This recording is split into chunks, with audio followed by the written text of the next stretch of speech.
Yeah, so it is the hardest part I find is, and people don't realize that unless you're living and doing it, is just wherever we go, whether it's to go visit the family on the farm, whether it's to go overseas on a trip, which is obviously things you like to do, we're always got to be organised depending on what phase I'm in. A lot of the time I'm not going to generally be in prep because I wouldn't do too much travel when I'm in prep, but it's generally in the off season. Where are we going? We're probably not going to stay in a resort because I need to cook. So it's like an Airbnb. And then I search and go, what gyms are around that area that are like half decent that I'm going to enjoy? Because I love being able to come out and pose and freestyle. So there was no real set criteria. It was like hip poses that expose you in a way that you want to be exposed, and obviously hiding your flaws, showing your strong points. And it was fun to be able to move like that. Whereas IFBB is like, these are the mandatories, you must be able to hit them. And if you've got your shit parts, you've got to work really hard to try and hide them. He squashes rumors, wears pink jocks on stage because he's big and he can. His wife thinks he's nearly 40. Far from it. Barry, the blow-up green crocodile, is it really his, or is it just an excuse to use Luna for him to swim with it? If he can't say no, you're never going to. If you can't say no, you're never going to achieve shit.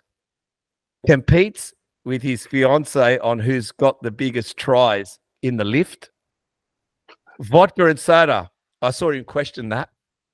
Please help me welcome Matthew Richard O'Reilly. How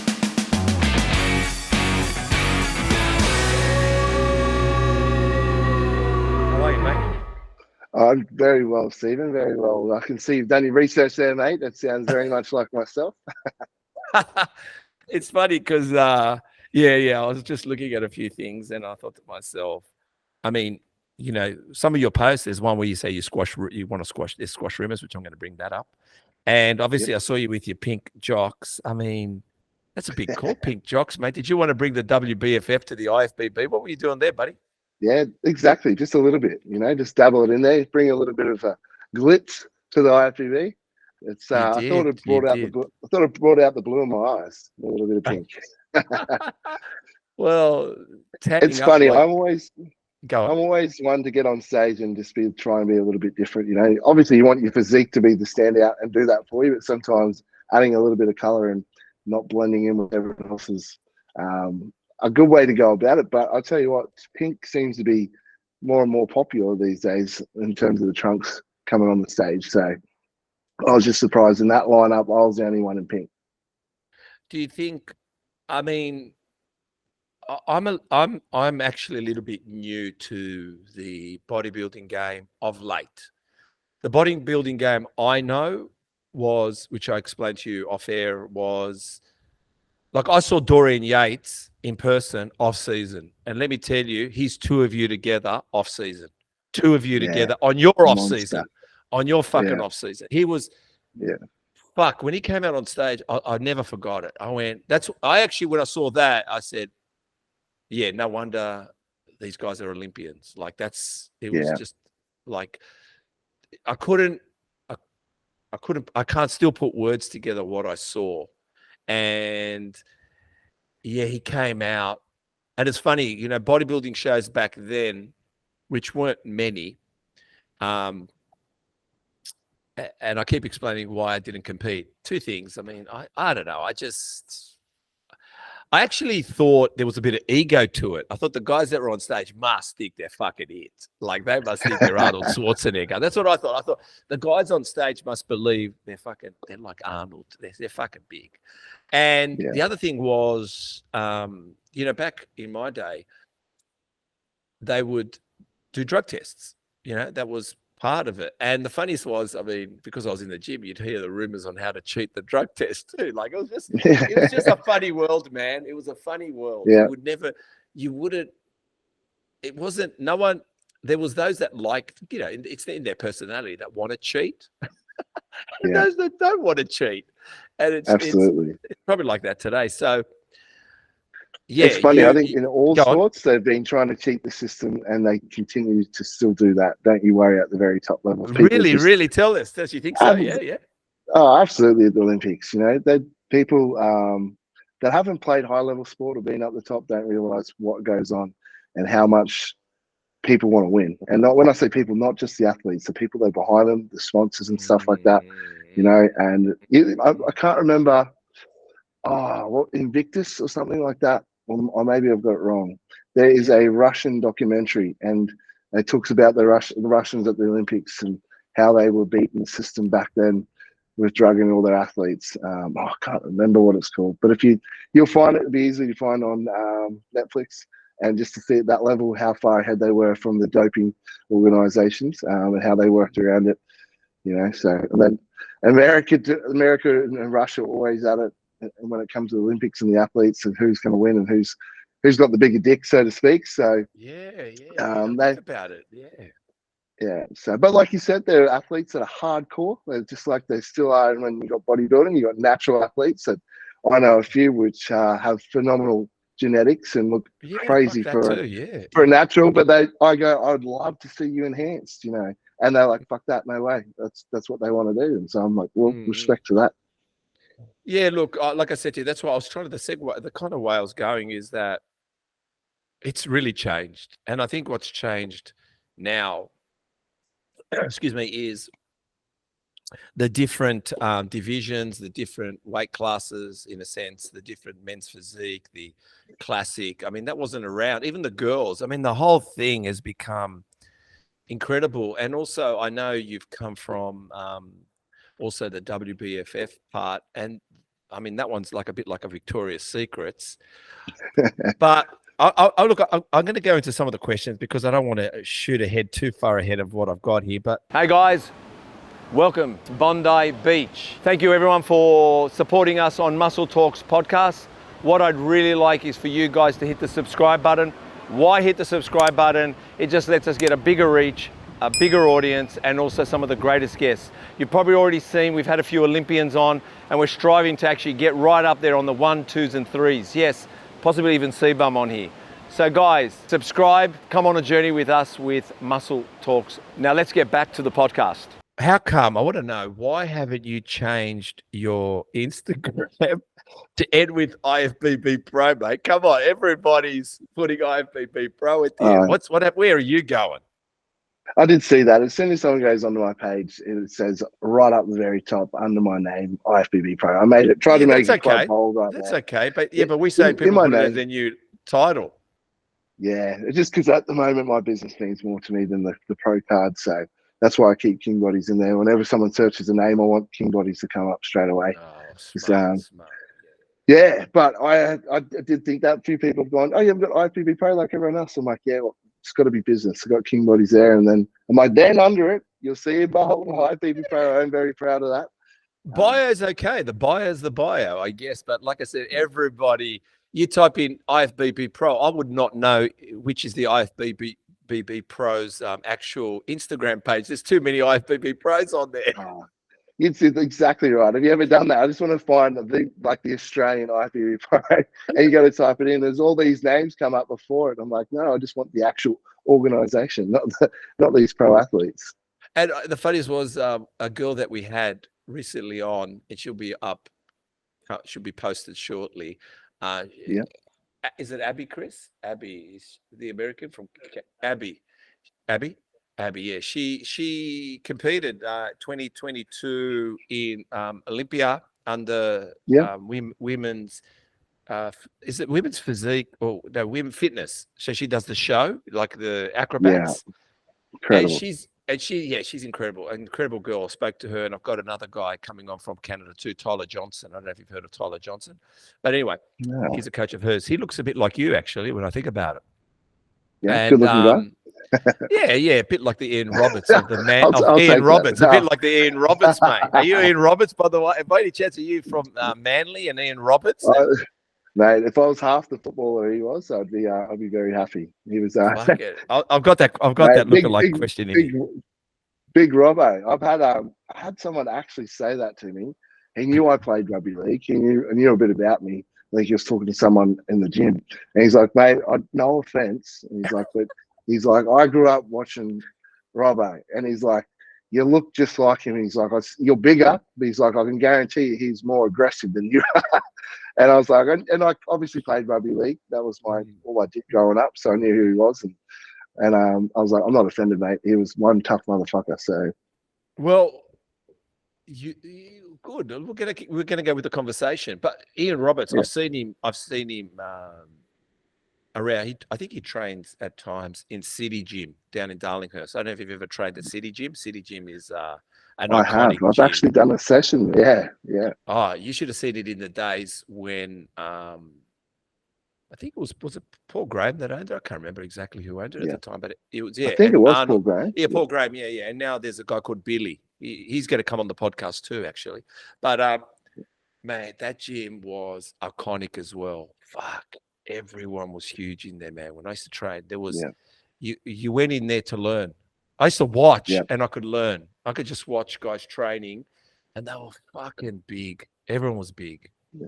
It was that kind of a gym. It was a crazy gym, man. You could go to any other gym. There was us guys training, but when you went to City Gym, yeah, I mean, every international guest, big guys. I mean, you know.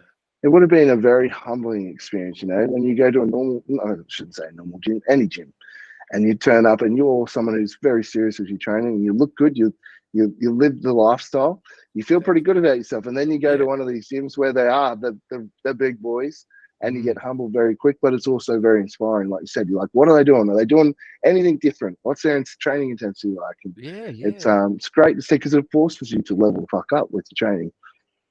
When I used to see the big boys, I used to watch. Yeah, I used to learn. I go, fuck, is that? I've never seen that tricep extension. Fuck, where did that come from? Like, just stuff you did. You went. You look, and also you felt the pump in there when it's hammer time, and people are training, and the boys are on, and everyone's on. Maybe the girls too, but it's just you know it when everyone's just pushing.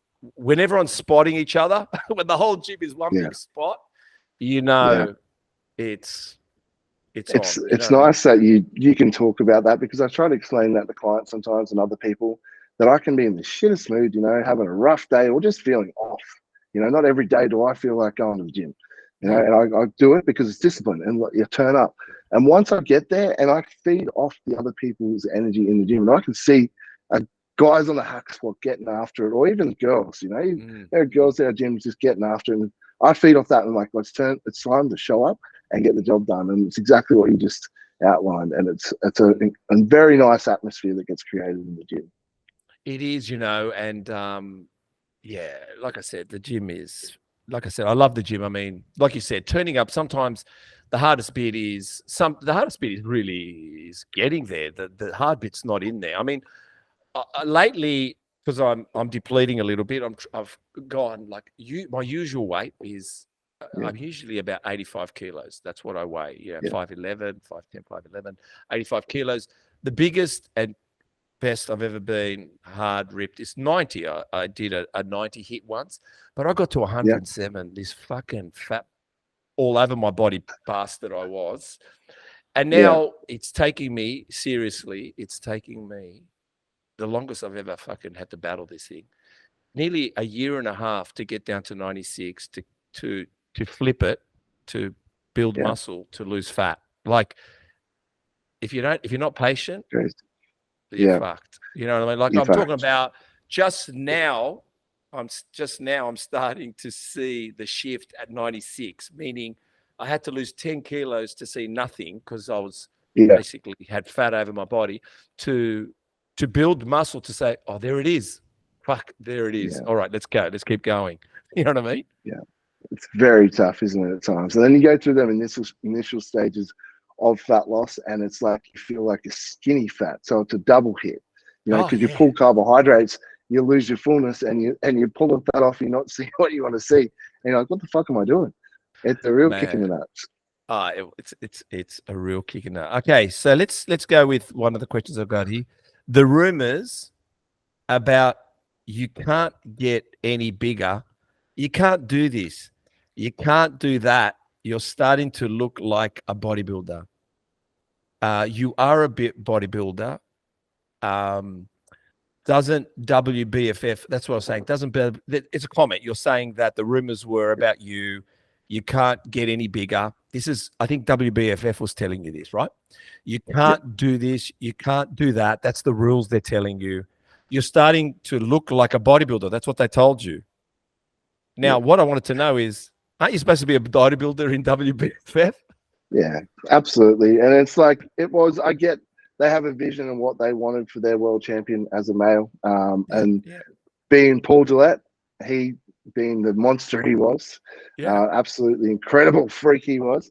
He wanted his vision to be very different to the IFBB from where he come from.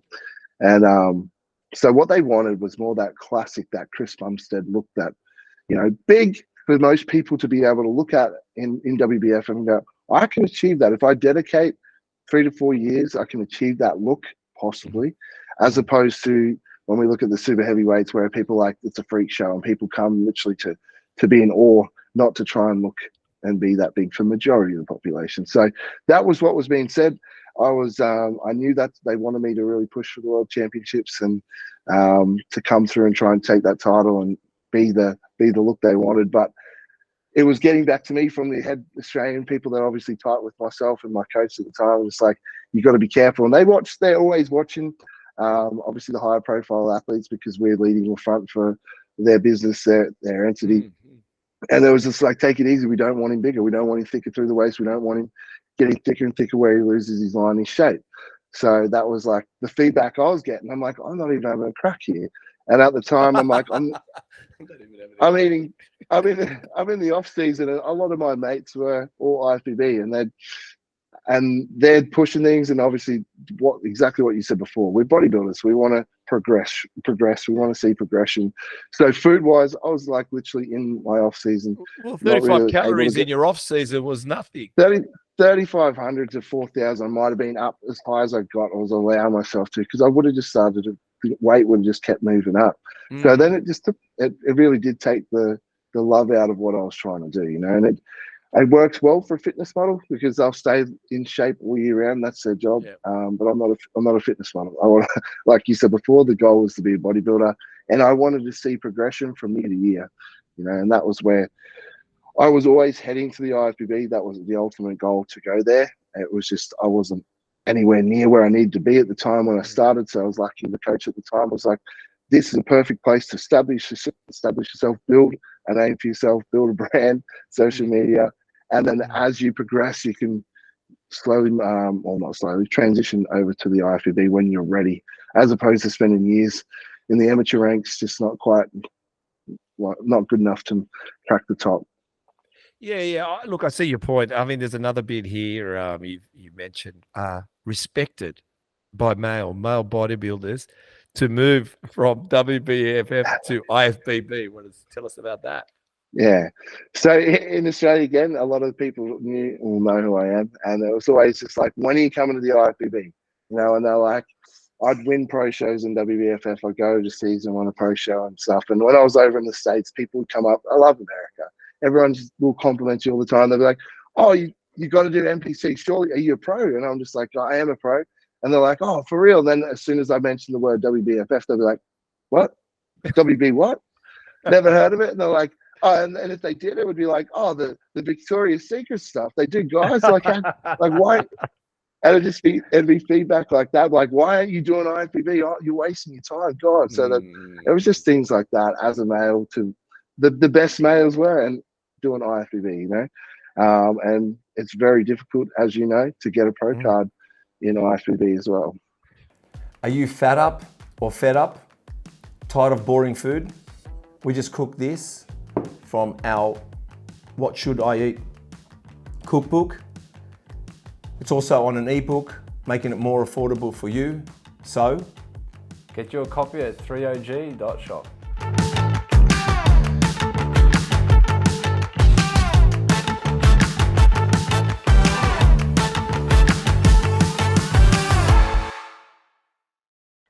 I mean, definitely looks hard. But look, that's, I guess, when I said I haven't watched bodybuilding, I watched, I watched bodybuilding.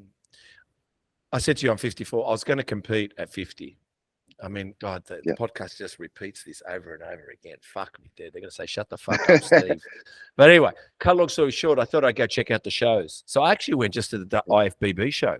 to see a guy compete. I didn't know there was A and B, NPC, DFAC, this, that. I didn't know there was I didn't even know there was WBFF.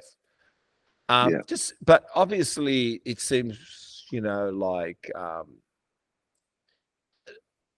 I see the point of all of them. Actually, they're all great. Even the natural shows, I'm really excited for them. It's really good shows, and they're really, I got to hand it to some of the girls and guys that are putting on that show naturally as well. I got nothing against. I took a cycle at 50. Yeah. I'll tell you, I took a cycle. It's okay. I'm glad I did, because I have a story to tell. Like I said, it's all good.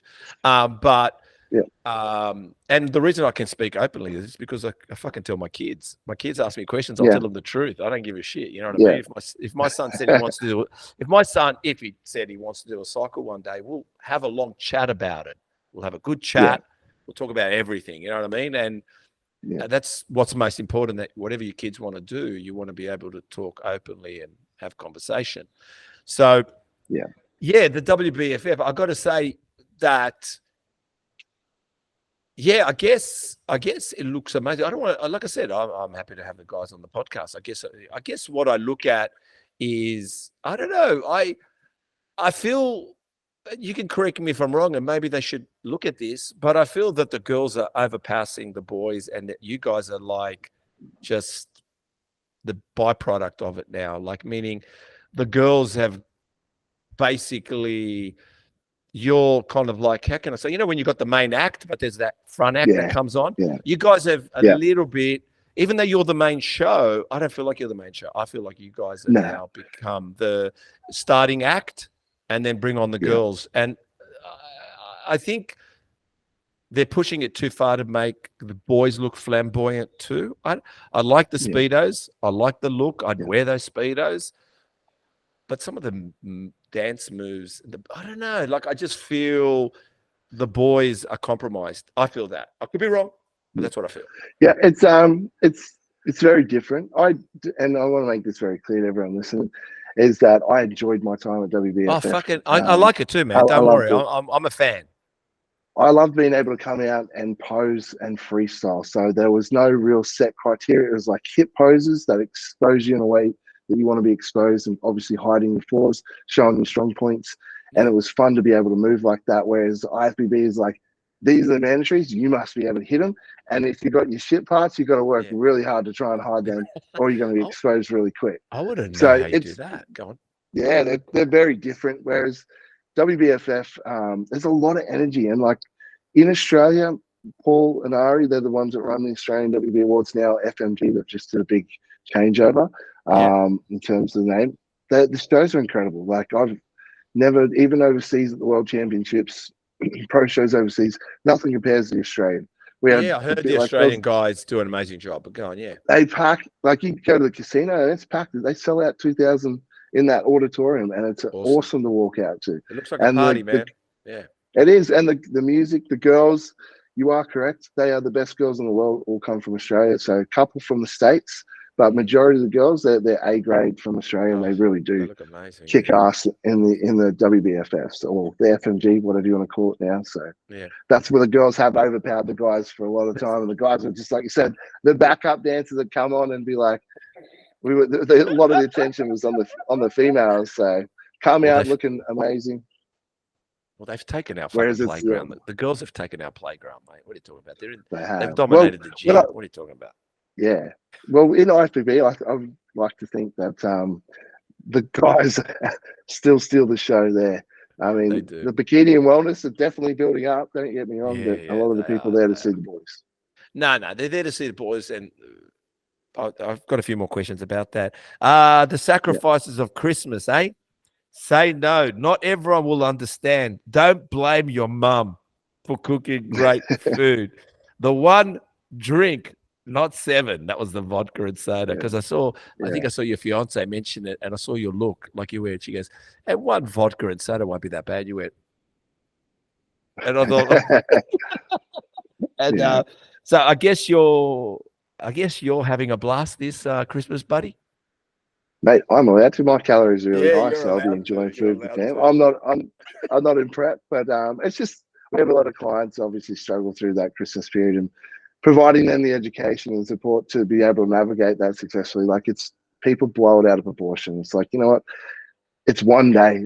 Even if you were to really enjoy yourself and overindulge, it's not going to break the bank. It's the continuing them habits over the following week is where the damage is going to be done, and can spiral quickly out of control. But it's the drinks, yeah. Like, a lot of people are like, oh, they're quick to shift the blame. It's just a natural thing that humans like to do. Instead of taking responsibility, like, I can take responsibility in my actions here and be like, you know what?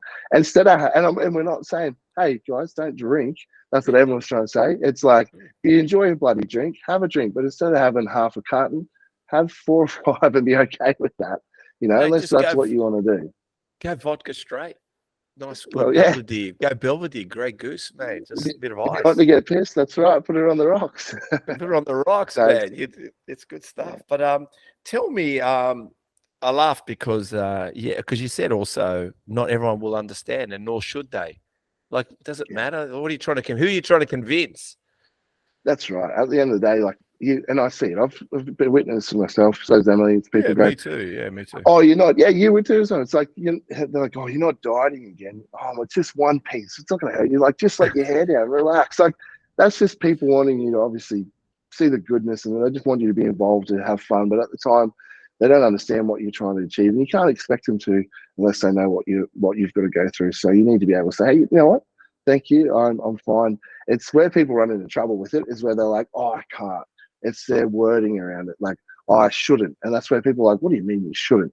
Bloody die tomorrow, and you're worried about having this. And like, so that's where it's like, hey, if you take control, I'm like, nah, I've already eaten, or I don't feel like it, or I don't want it, because I'm trying to achieve this. This is what my goal is. Especially if you're in comp prep over Christmas, it's a tough time of year to be in comp prep, but you need to be able to take control of your own actions, and you're working towards a goal. It's no one else's goal. It's no one else's promise. You need to be able to stand up yourself with that. Yeah, no, I was just thinking, you know, in my 20s, I was a network engineer, computer, whatever guy for HSBC. HSBC was a bank, and let me tell you, that was some of the best years. And the Christmas parties they put on were fucking extravagant. I wasn't even competing. All I competed was for 2 things: summer and the Gold Coast. To get to the fucking Gold Coast and go to Fortunes and go to Coco's and fucking Melba's and just fucking dance with my top off and chat the women up. Right? That was my goal. That was my goal. That was all I cared about. My comp was every summer. But I used to wipe the sauce off the chicken, man. I didn't even drink at the Christmas parties. But to be honest, when I look back, I don't fucking regret one bit of it. I'll tell you why, because I can drink today. I can have whatever I want. I can do whatever I want because I've done the disciplines. Meaning, we were explaining off air, putting on all this weight that I did. I know why as well. There's many reasons behind it. But they're all short. Anytime I've ever gone and put on too much weight, I have too many tools to be able to bring it back. And also, no, I can't bring it back in a week. I can't bring it back in a month. Like, it's going to fucking take time. But I know how to bring it back. And that's because of not 3 months, 1 month of discipline. I'm talking about from 18 to 28, 30, mate. I was fucking... That was how we were, the boys. We just had summer as our comp. Everybody, even the guys on stage, all you cared about is how you walk down Bondi Beach. You fucking, you had to do the walk. You had to go from the north end to the south end. You had to do the walk if you were ripped. It was mandatory. Proud of what you've achieved. Proud of your discipline because you're showing it off, you know. And it's not everyone can, and this is what you say to people, Mike. If it was easy, everyone would be walking from North Bondi to South Bondi, looking jacked and lean. And it's not the case, is it? It's only the discipline. It's only guys that are willing to put the work, and girls, on a daily basis. It's and saying no to a lot of things at times, which is fun. But I would have loved to see that. So tell us, I've never really asked this question. What does off-season dieting look like? I mean, it's not, chocolate cake and pies. I want to know, what's the growth phase like? And also, I do want to know what the comp phase is like. What I'm trying to say is, I'm assuming it's the same type of food, but more of it. Am I right in saying that? And probably more on that carb side, maybe more on that fat side. But you're up in everything, isn't it? Really, you're just dialing it up, aren't you? Absolutely, hit the nail on the head. I get that question asked a lot of the time on Instagram by people, friends, and stuff. It's the same food, just more of it.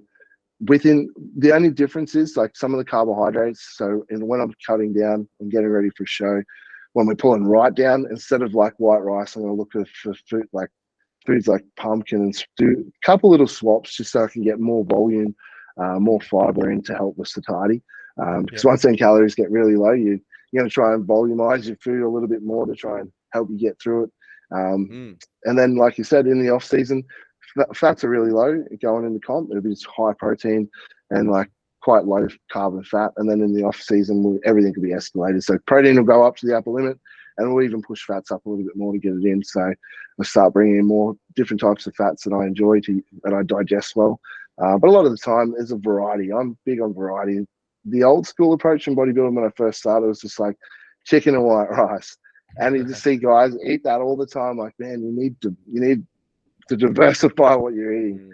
We need variety. Variety's good. So you don't get ever sick of it. And two, for microbiome for your gut health. So we've got a variety of different micronutrients and nutrients coming in, so we don't create any intolerances as well. So, and then being in the off season, I allow myself a little bit more flexibility. So if we have a dinner out, I'm definitely gonna have a dinner out with my partner or with friends and stuff, or a breakfast out with the girls, with Emma, my daughter. I've got the room to do that. The tracking doesn't need to be set meal plan all the time. As long as I'm getting steak Diane's good. Steak Diane is good. Yeah, we literally just did steak with the boys on the weekend. It was steak and mushroom. beautiful. I saw that with the boys. We had James on last week, by the way. He did you? He was on. He's a serious fella, mate. What is it? He thrives in chaos. He thrives. He does, mate. James. I love him. He is a very serious man, but he's a very knowledgeable man as well. He is. I saw you guys at the casino. I mean, Jesus Christ, mate! I don't know what those skinny jeans on you. They're fucking. They're special, mate. They're very stretched. Special. I'm still trying to think how the fuck you got past your calves, but that's another story. Mate, honestly, it's like clothing. As you would know, you've seen bodybuilding long enough. It's very hard getting clothes to fit. But if I find I had two types of clothing. I had winter clothing and summer clothing.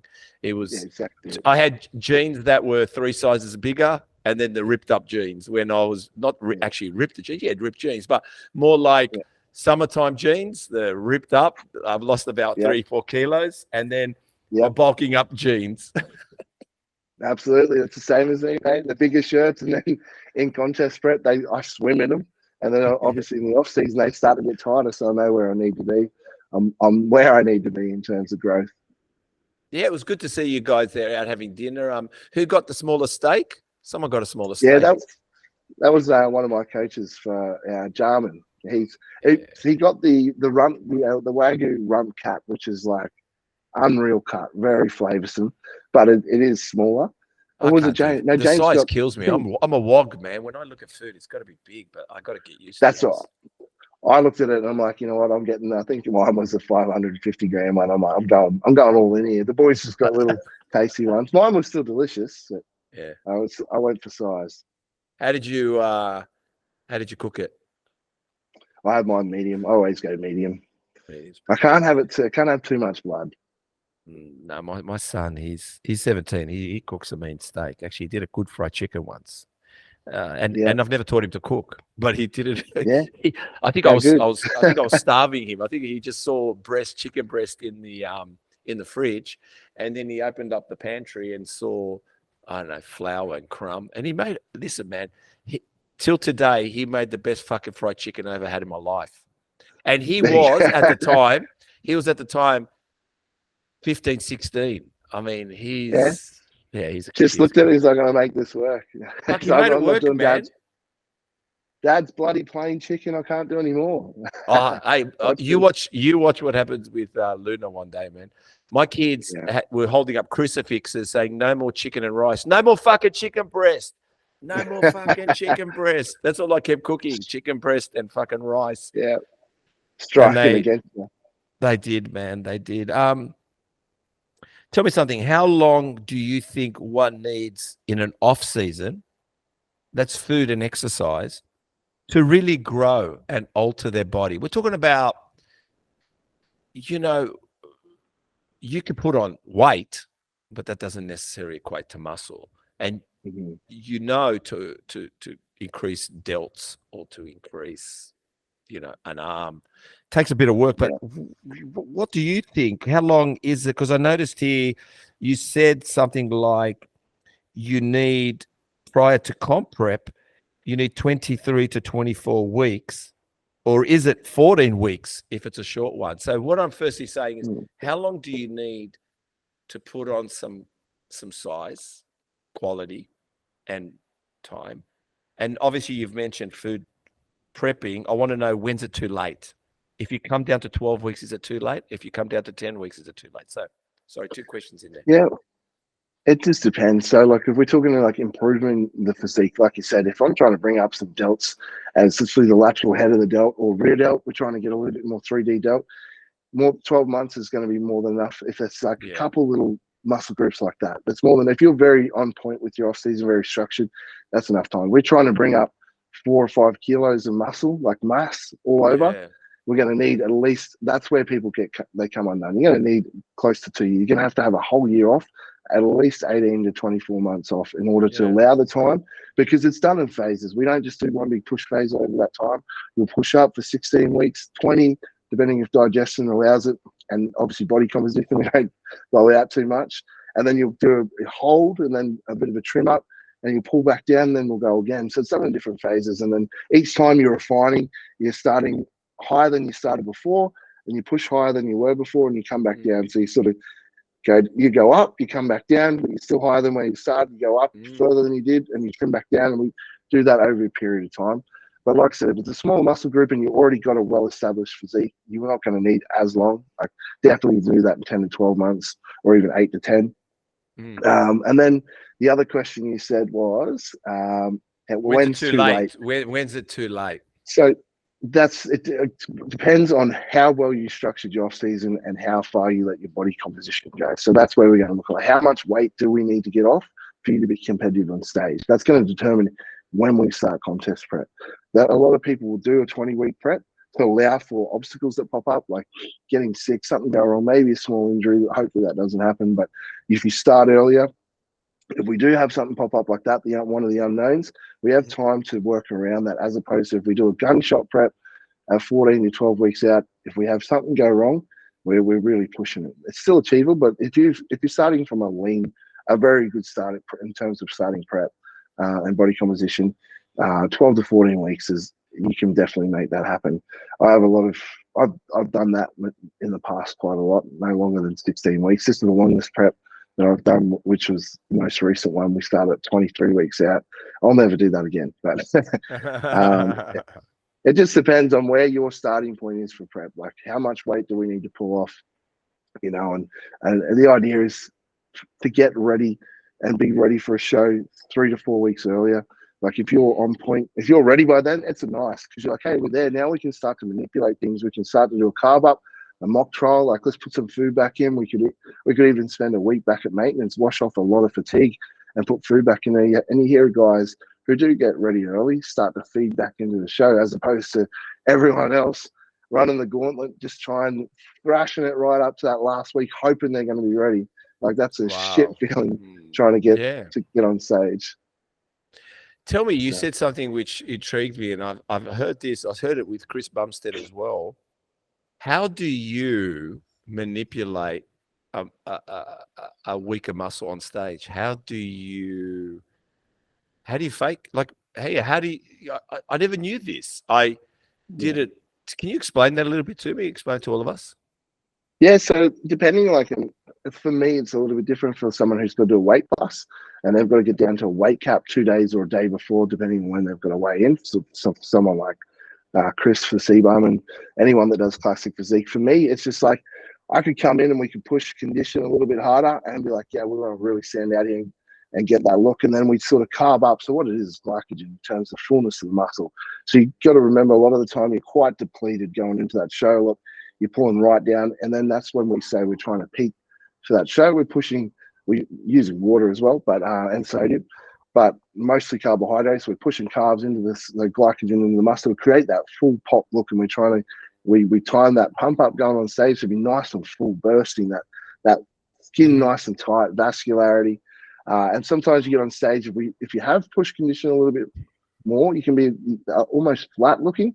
So you get on stage and it can always come across as you're like a little bit skinny fat when you're certainly not fat at all. You're just flat, and the skin looks soft because the muscle's flat. So we want to put glycogen in there. Well, obviously, again, if you're not using diuretics or doing anything silly, and we've got sodium right, the water all pulls into the muscle and into the muscle cell, and it looks nice and full. So that's where all the science comes into, where we're ideally, you want to be able to do that at least once before you get on stage, so you know what we're doing fucking works. Right. Yeah. A lot of people might not get that luxury, and they're like, they're throwing the Hail Mary there, going, all right, how much carbs do we put in? Do we put in 600, 800? Like you should have the coach should have a rough idea, but it's hit and miss at times, and that's where people get on stage and go, and fans go, how does he fuck it up? And you hear the bodybuilder say, oh, I missed it, didn't peak right. And fans and people are like, how, when you do this is what you do you get it so wrong? And that's how. It's so fine tuning, and what works one show doesn't always necessarily work the next show, especially if you've come back and you're 4 kilos bigger. So there's a lot more muscle there to work with. You can flatten out a lot quicker being a lot bigger guy, as opposed to some smaller guy hasn't got the musculature or the muscle mass someone else has. Well, the thing is, I've seen it as well when you go from a state show to the national show. And some people in those few weeks or that week, even from the week out to that show, some people come in better, some people come in the same, some people come in a little bloated too, I've noticed. And wow, I just can't believe what a race car it is. Yeah. And that's it. They've pushed carbs so much in their carb up that they haven't had the ability to digest it. So, and that's one of the worst things you do getting on stage. It's a worst feeling, because you're not sitting there, and you want to be able to pull your stomach in, be able to vacuum, so to speak, pull that stomach in nice and tight, and you can't, because you've introduced a food type that you haven't all prepped, because you thought it was a good idea to put some cheesecake in the night before for a carb up, or some McDonald's or something, and so a poor choice, and it can be enough to fucking rattle your digestive system and upset it and cause bloat, and you're on stage with that yucky look, that feeling as well. So it's a very, very scientific approach to trying to nail that peak. It is. No, that's why I kind of starting to realize this industry, you got to respect it in some ways. I mean, everybody sits there and hammers the steroids part, and but the work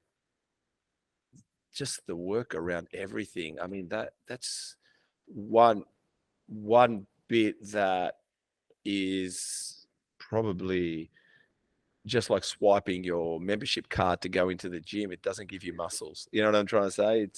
There's still a lot of work going on. Was that your first IFBB show? It was, yeah. Well, fucking, you didn't go in half-assed, did you, mate? You fucking not only did you win your state show, you decided to take out the whole damn thing. Did you know that was going to happen, or did you? Yeah, tell me. Was that the plan? It was the plan. It was the plan. So I knew back in 2021. It was straight after COVID. I was due to go overseas just before COVID happened to do the World Championships, and that was the one I was hoping to take out. I'd won a couple pro shows in WBFF before that. The whole COVID thing happened, and I was like, you know what? I'm not waiting another year. I'm done. That was my chance. And 2021 rolls around, and I got with my coach at the time, Dean McKillett, and he's just like, mate, let's rock and roll. You're going to upset a lot of people in the IFBB.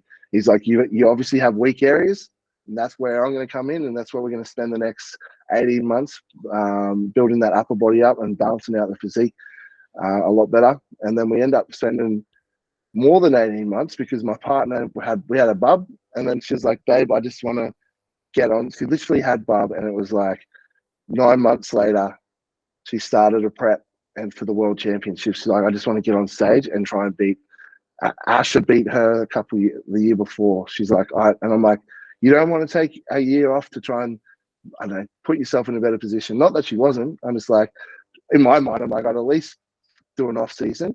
And she's like, nah, I'm just going to go. I feel I can beat her like this. And I was like, right.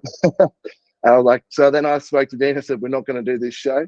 I'm like, and I'm happy to take a little bit more time. I'm like, I just wanted to be the best I could when I first stood on stage for IFBB. So I said, baby, you take the time you want to do here. I'll take the back seat, continue bringing up my upper body. And then my time came, which was this year, and she took the back seat and allowed me to do what I need to do to try and take it out. So the goal was always to try and come on stage and make a switch and try and make some noise and try and take it all out in one go. Is it but good you having, never know. No, you never know. No, like, yeah, I'm just saying. You never know in bodybuilding who's going to turn up. There's a lot of good athletes in Australia. So it's like, that's what people are like, oh, are you worried? I'm like, well, I'm not worried. I'm like, I can only control how I look. And that's it. Whoever turns up, they're better. They're always going to be better. You know, you can't change that. So that's bodybuilding. Like, yeah, and the guy that was next to you, I think that came in second. I don't know. I saw some poses, mate. It wasn't easy for you. It wasn't like you had it in the bag. I mean, there was good competitors, and I tell my kids. I told my daughter Ruby, who just graduated in performing arts. I said, you want to be performing against the best, to know you're the best. I mean, if that's how you can only engage who you are and where you're going, and know that you are worthy to be number one.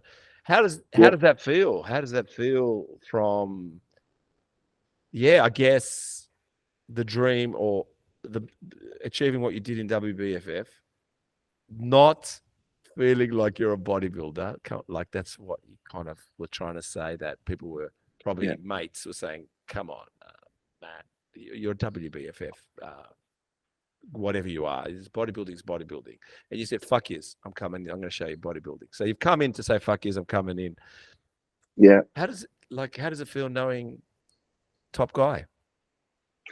It's a really nice feeling. Like you said, at the time, there was even in the overall, there was 2 guys in the overall, under 100s and under 90s, both my teammates, both coached by my same coach as myself. And they were like healed. I remember standing backstage with Mike Dawn and John, and I'm just like, my condition wasn't on their level. I was like, fuck, they are healed, like striations through the glutes, like that bend, and you just see it flickering, you know. And I'm just like, I'm as lean as I can be at the moment. But I was just like, as a bodybuilder, it's funny because you said it earlier.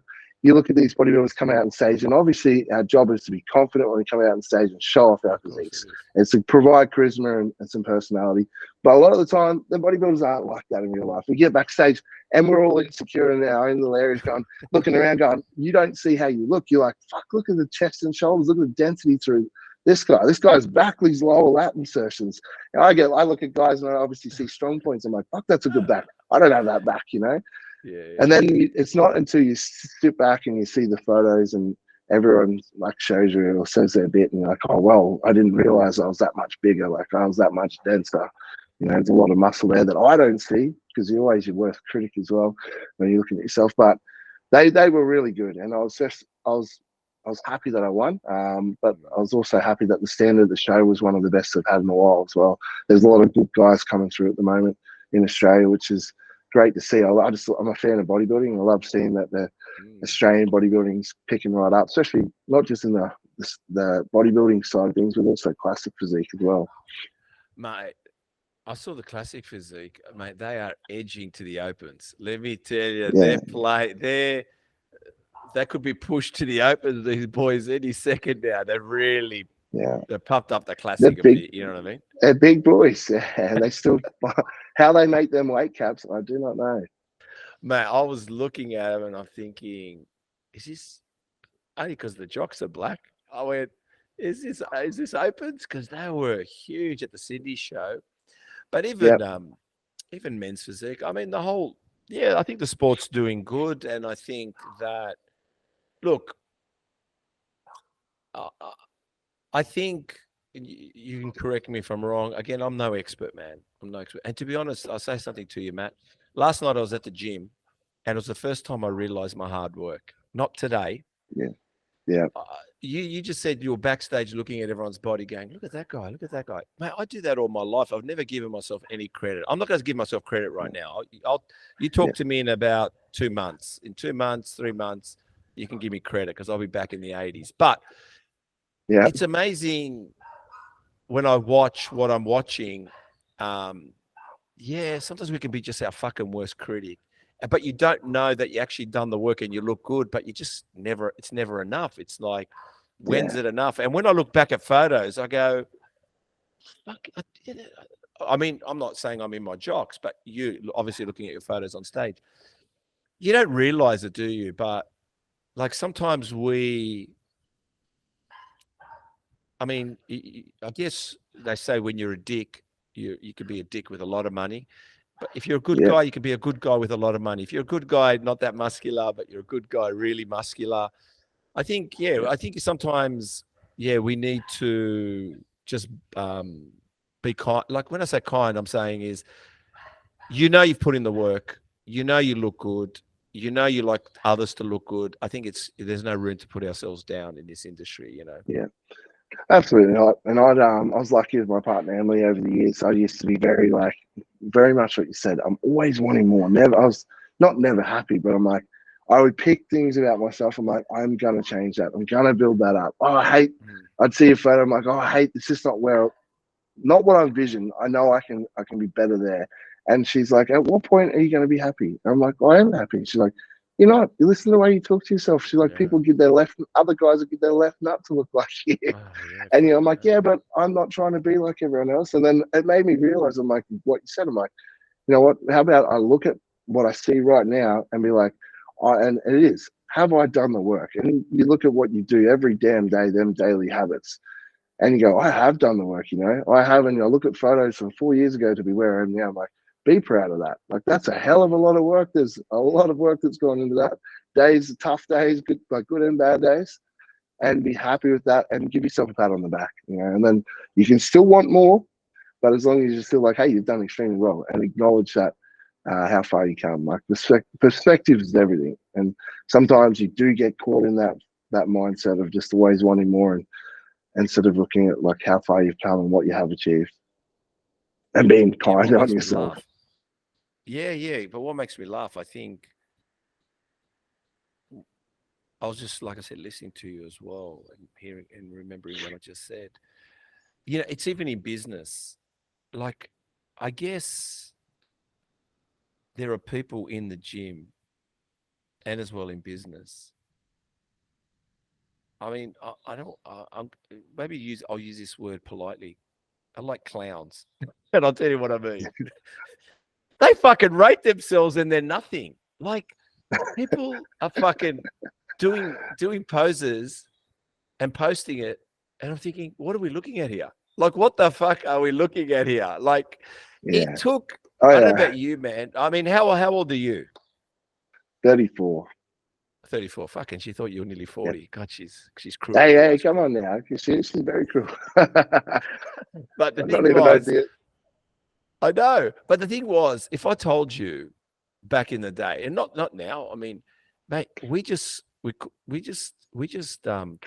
in hoodies, and that's during summer. We only looked at each other in the toilets. Only a handful were allowed to come in the toilets and have a look, right? And I'll be honest with you, I used to freak out in the change rooms. I used to go put a shirt on. I go, check the obliques here. I used to go in the change room and go, fuck, this lighting's good. Like, I'd be in the change. Have you ever gone in the change rooms and you go, what the fuck? This is all right. Yeah, when you see that lighting, it's like, hang on a second, I'm happy with this. Especially if you've got a pump post-workout, like they're the best. You get the lighting right, that downlights position, you're nice and pumped up, you get very happy. But it's so true, mate. I know, I see that as well, these type of people, and I'm a little bit envious. I'm like, how envious is a good word. I like it. Yeah, I like it too. Go ahead. How can that person be so confident in themselves and look like that? At one point, I'm like, is this person delirious? Like, how has this person not been? How has someone not pulled this person up? But then on the other side of me, I'm like, fuck, like I'd love to be that confident with him, Let him with him go. losing, Let him obviously. go. Yeah, let him go. You know, Let just him like. go. But, so yeah, it is funny, and I do see that a lot. And that's where I said to you lately, and like it's never too late. Where I go, oh, maybe I should just give myself a fucking little bit of credit, just a bit of credit. Yeah, that's right. Yeah, look at what you've done over the years, mate, and still continue to do. You know. Oh, it's hilarious, man. And so, all right, let's just go a little bit off beat. We'll come back in a second. You're a dad, so I'm a dad too. I've got yours is quite young. You've got I think a 2-year-old. Her name's Luna. Yeah. How has life changed as a man, a bodybuilder, and working now for somebody? Yeah, look, it's fantastic. It was the best thing ever happened. It wasn't planned at the time. It was when it was a COVID baby. I was in deep in an off season at the time, and Emily was like obviously very healthy at the time, and she's like, I'm pregnant. I'm like, there's no way you're pregnant. She's like, I am. I made it do 3. I think it was 3 or 4 tests. She went and got like a whole heap, and she's like, we kept doing it. Like, she's like, I'm fucking pregnant. There's 4 tests saying I am. So it was the best thing that happened to us. And it wasn't, I remember freaking out at the time because I'm like, oh, I've still got so much. I'm going overseas next year. I'm going to do this. And Emily had goals as well. And I'm like, business just started. So we had that moving really well. I'm like, oh, I'm very like structured, like obviously bodybuilding, structured in what I do and how I was going to achieve things and looking for the next 12 to 24 months, how we were going to achieve them. And then I get this huge spanner in the works, this big curveball thrown at me. And I remember telling my mum, she's like, darling, I know you've always been like this, but she's like, this happens for a reason. This is the universe. They're like telling you to slow the fuck down and it's time. And it's been fantastic. At the time, I think you talk to any parent and you know this, it's been a juggling act and it's been definitely difficult at times just because doing what we do requires being selfish at times. And I did find the prep hard recently just because she's now very active, 2.5-year-old, and she's at that age where she can take in what's going on and she can sense energy. And I will spend a lot of the time just dragging my ass around the house there. I was hurting and don't ever want to really whinge about it, but I don't talk too much when I am hurting. And I just didn't feel I had a lot to give, or I'd be a little bit short at times, especially when I'm still trying to run the business. And this all happened at once. A couple big moves in business happened right at that like 8-week mark out from shows, the first show. And I was just like, fuck, this is a lot. I'm like, I'm meant to be slowing work down going into this. And I'm like, but work's important. There's no way we could have turned down that opportunity. So just had to get on with it, make it work. And I'm just very lucky that I have an incredible partner and fiance. She does a shitload of work and she manages it very well and allows me to do what I need to do. But it is a struggle. And I will say this, and I say this to a lot of people, it's a struggle at times because you're trying to be an athlete, you've got your own goals. We've got the business, which is a big deal to us as well.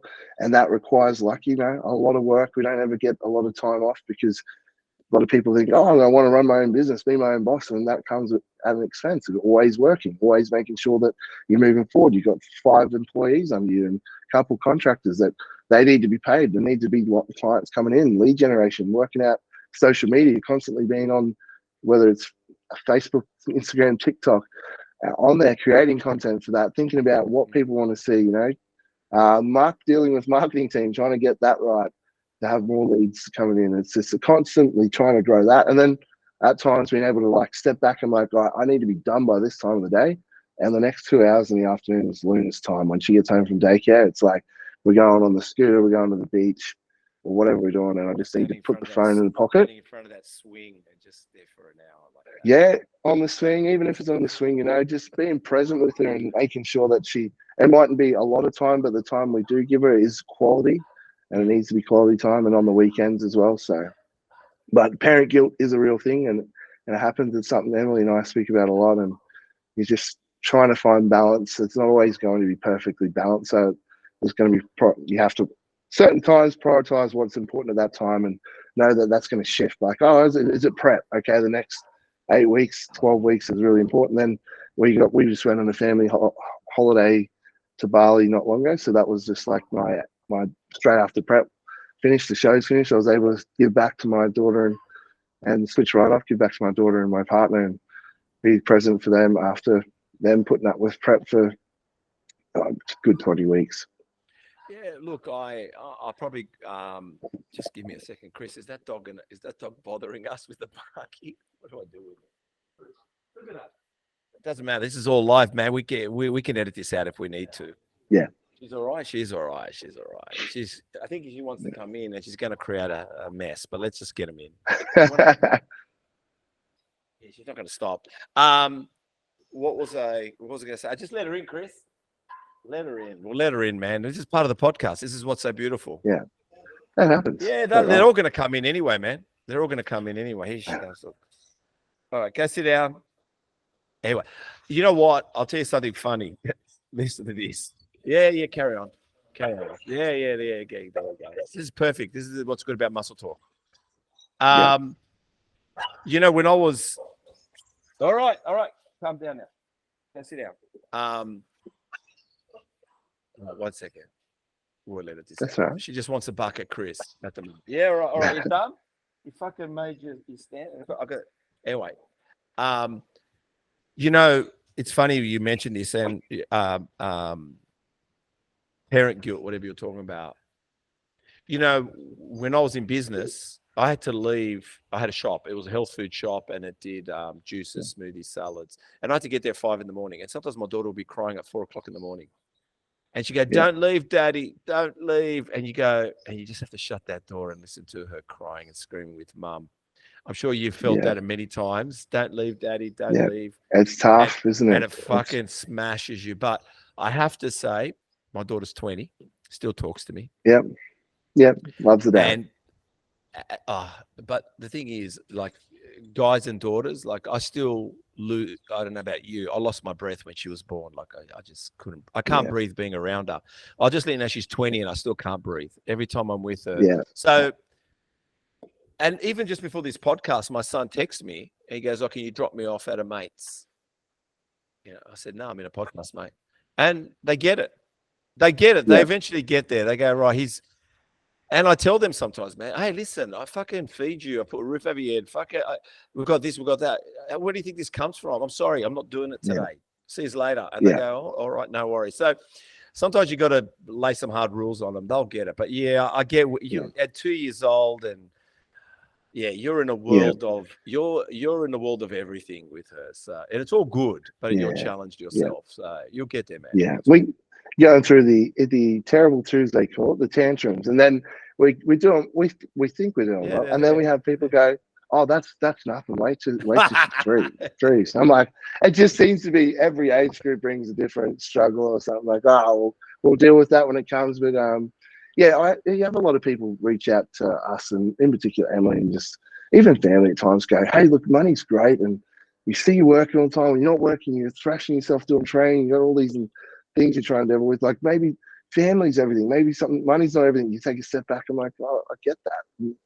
Like we know family's everything, but we're at the point when you're building a business in that first 5-10 years, it's going to require a lot of our attention, and it shouldn't be, hopefully, like that after that. So until we get it to the point where it is turning over money, profit there, and we've got it to a point, systems in place, coaches under us, so Emily and I can step back, then we can be spending more time. That's where that whole balancing act, it moves. It's you're spinning these different plates, and one's plate's going to be spinning more than the other. The other two are just slower until we can get back to the other plate and move over to there. So it's like everyone has different goals as well, like your values. So for us, it's we love our business, love what we do. It's a big game for us, business, just like bodybuilding.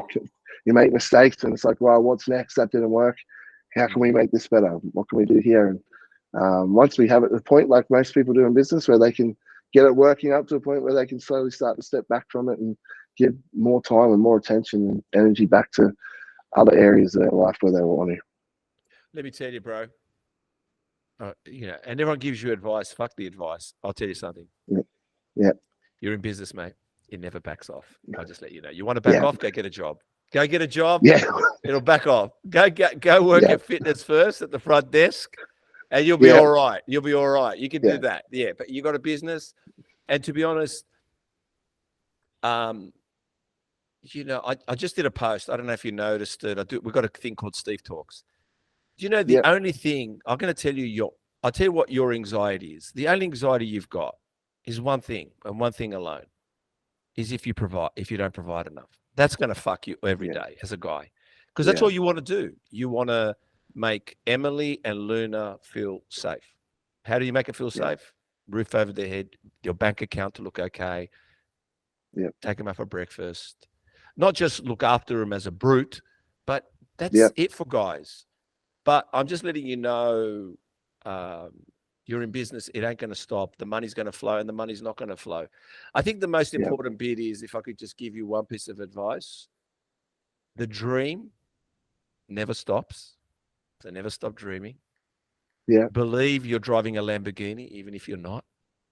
Believe you want the private jets, even if you don't have the private jet, because those dreams keeps you above the fucking line, keeps you above surface.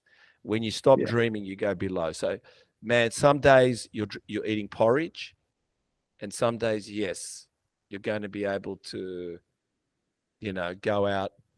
And to be honest, the best food, the best time is the simple stuff. So once you get used to simple stuff with a lot of money, not having a lot of money and trying to be expensive or trying to be a bit like flamboyant. Extravagant. There's no extravagance for strangers.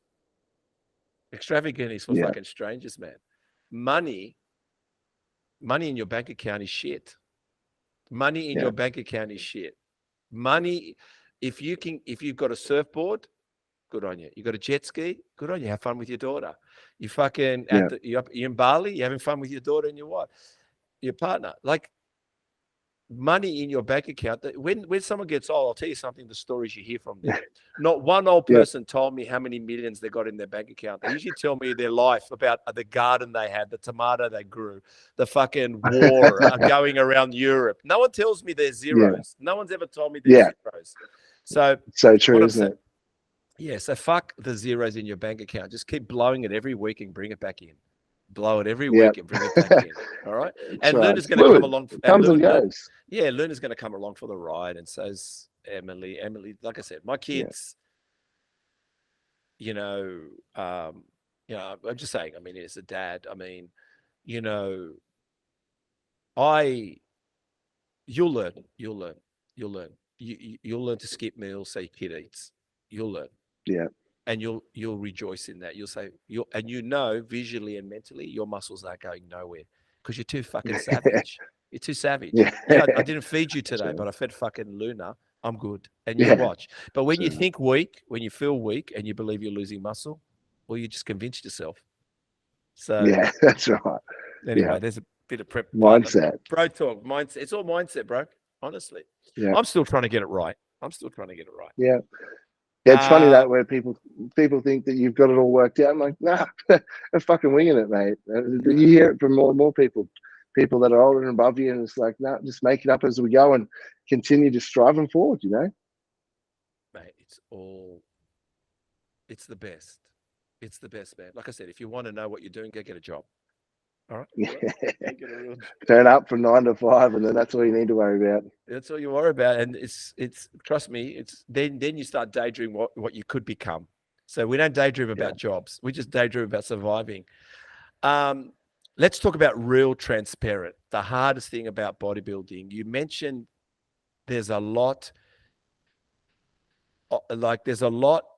on you all the time. Meaning you were a sportsman, so you played rugby league, and you said it's so different to playing sport, and there's an off season. But we're talking about you need to shop for food, you need to have food, you need to have food at home, you need to prep the food, you need to measure the fucking food, you know when to eat the food, you know what food not to eat wrong. But then you also mentioned there's the drug side, and I know when it comes to when we talk about drugs, we can talk about anything you want. Like I said, it's all cool. But tell us about always on, and tell us about that. I understands about the food, because that's what it's about. But also the drugs. We're not. And besides PEDs or steroids, but also vitamins and stuff like that. Let's open it up. Everything. Go for it.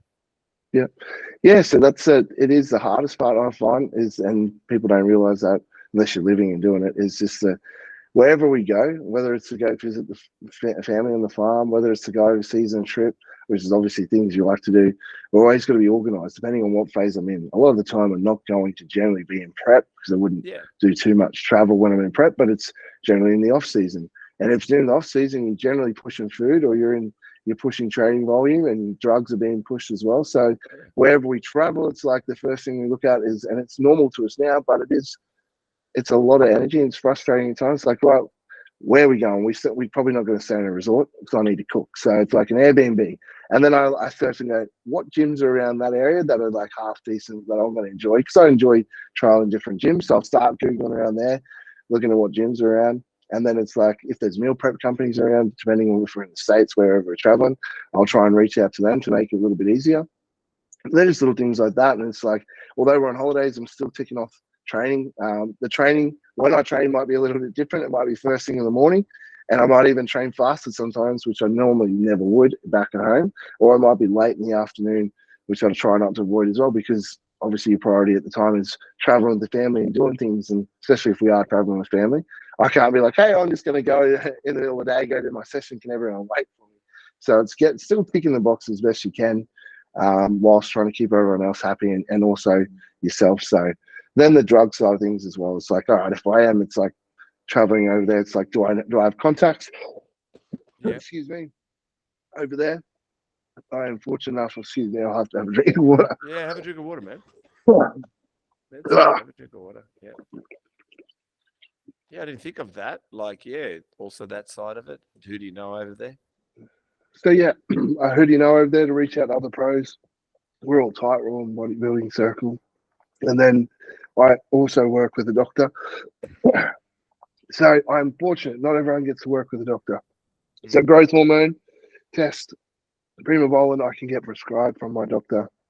But if you are using different compounds at times, obviously he can only do what he's legally allowed to do. Yes. But you might need to organise somewhere else. So just little things like that that people don't realise. And if I am travelling, I'm always I can now take my prescription stuff.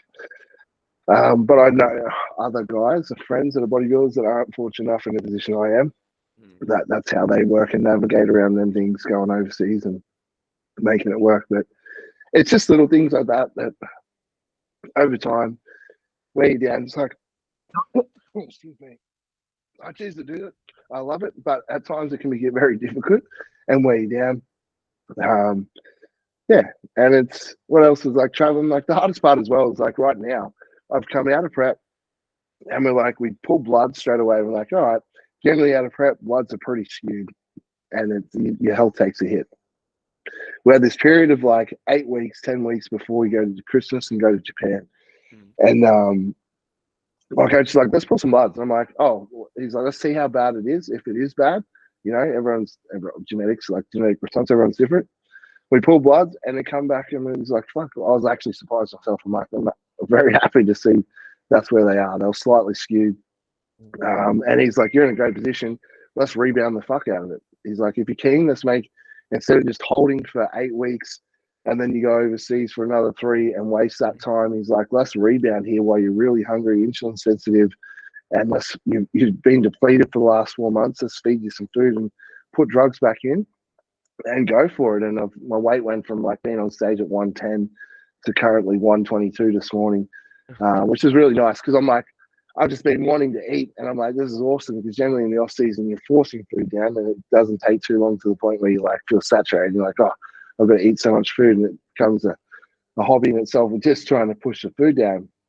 But recently, now I'm up at 122, and it's happened that quick shift over an 8-week period. I'm like, I'm feeling the weight carrying it around. I've had lower back pump, uncomfortable, and it's like, with my daughter in the afternoons running around her, I'm just like, it feels like you've done 100 RDLs. Like you just that lower back pump. And I'm just like, it's uncomfortable. And Em's like laughing at me because I'm waddling a bit.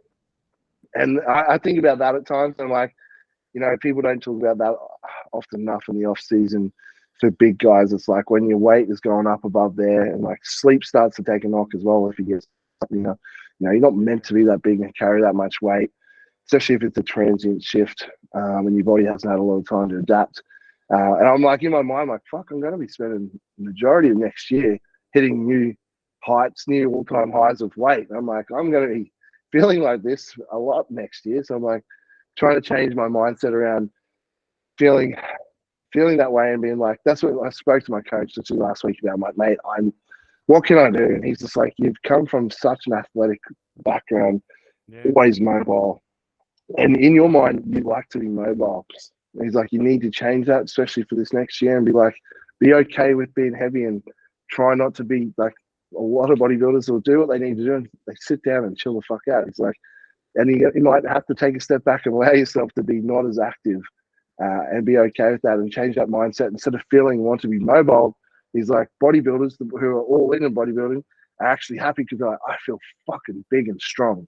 You know, I'm heavy and I'm big and strong. So whereas I'm like, at the moment, struggling lately, I'm like, I'm heavy and I don't feel like I can move if I had to try and pick my daughter up or something. And I don't like that feeling and the lower back pump. So again, it's a struggle, and it's something I'll have to work on with mindset. And it's a perspective. It's like, okay, I'm all in bodybuilding for the next 12 months.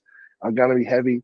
That is the point. It's not going to be that for long term. It's just being able to put up with it and find positives in what you're feeling and experiencing, rather than being like, oh, I feel shit.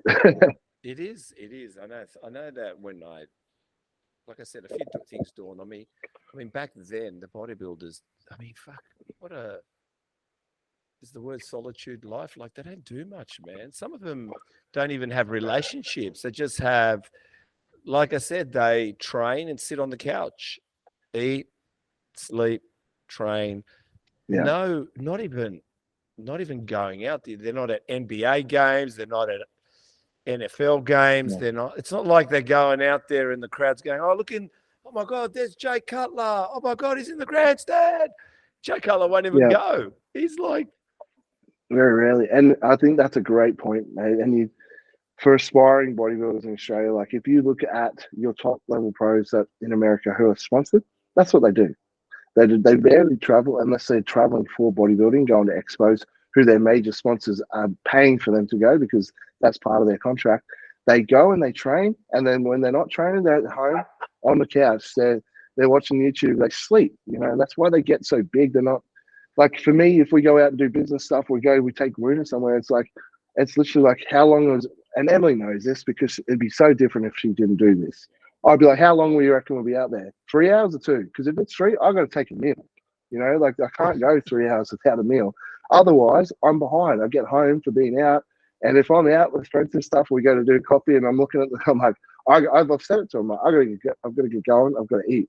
And they know that because as soon as I fall behind and miss one meal, I'm fucked for the day and I'm playing catch up. And then it's that's the difference when the level when you're trying to get up the top. And the guys, like you said, they're not out on the weekends doing that sort of shit, because if they are, it's a pain in the ass for them to take meals. And if they do, you'll see them carry their little meal bag around with them. If you watch their YouTubes, that's what they do. And they talk about it. So it's it's part of bodybuilding. I'll tell you what, which I think is a hack, but maybe we can. Jason Quinn, I had him on the podcast. He competed men's physique in Olympia the last 4 years. I mean, just goes to show you, he makes it to Olympia. I mean, he wins the Texas Pro or he wins Vancouver, whatever for a year, but still can't, I think, get into the top 15. Like, it just crazy. I forgot the numbers he told me, man. Like more than 30 guys in men's physique up on stage. Yeah. Like, but the thing is, his coach. Sorry, what was that? Just to make it to the Olympia is a big fucking deal, as you know. Like, people be like, even if you like, it's hard to win a pro show at a pro level to make it and qualify for Olympia, let alone to place 15th at the Olympia. So. And he was telling me that his coach wanted him to put on. So I said, you know what he did? He boiled rice, and he wraps it in Glad wrap, and they look like fucking massive cricket balls. And he's even on the treadmill eating it like it's an apple. Yeah. I'm thinking to myself, probably a good idea to even put chicken breast in the middle of that.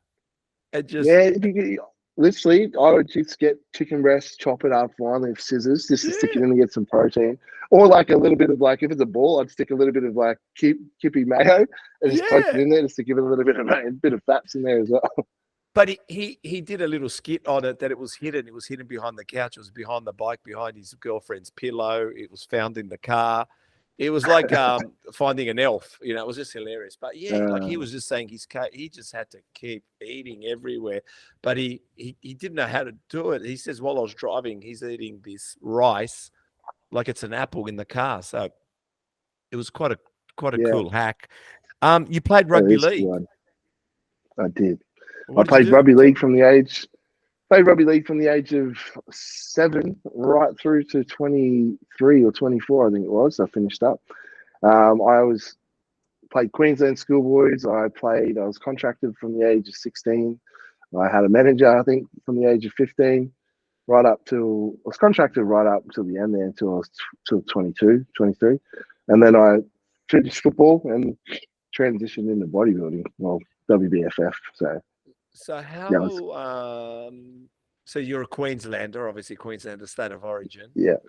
Yeah, absolutely. We just can't do it. I don't know. You guys have a better team on the paper and they still manage to fuck it up. I think with you, I think you just say that every time and we believe it. I think you guys are the better side. I don't know what it is. I think we lost it since I think up until the boys, the Harrigans and the fucking Johnsy and Johnsies, and after that point, Brad Fittler, like it just died. They never had the belief.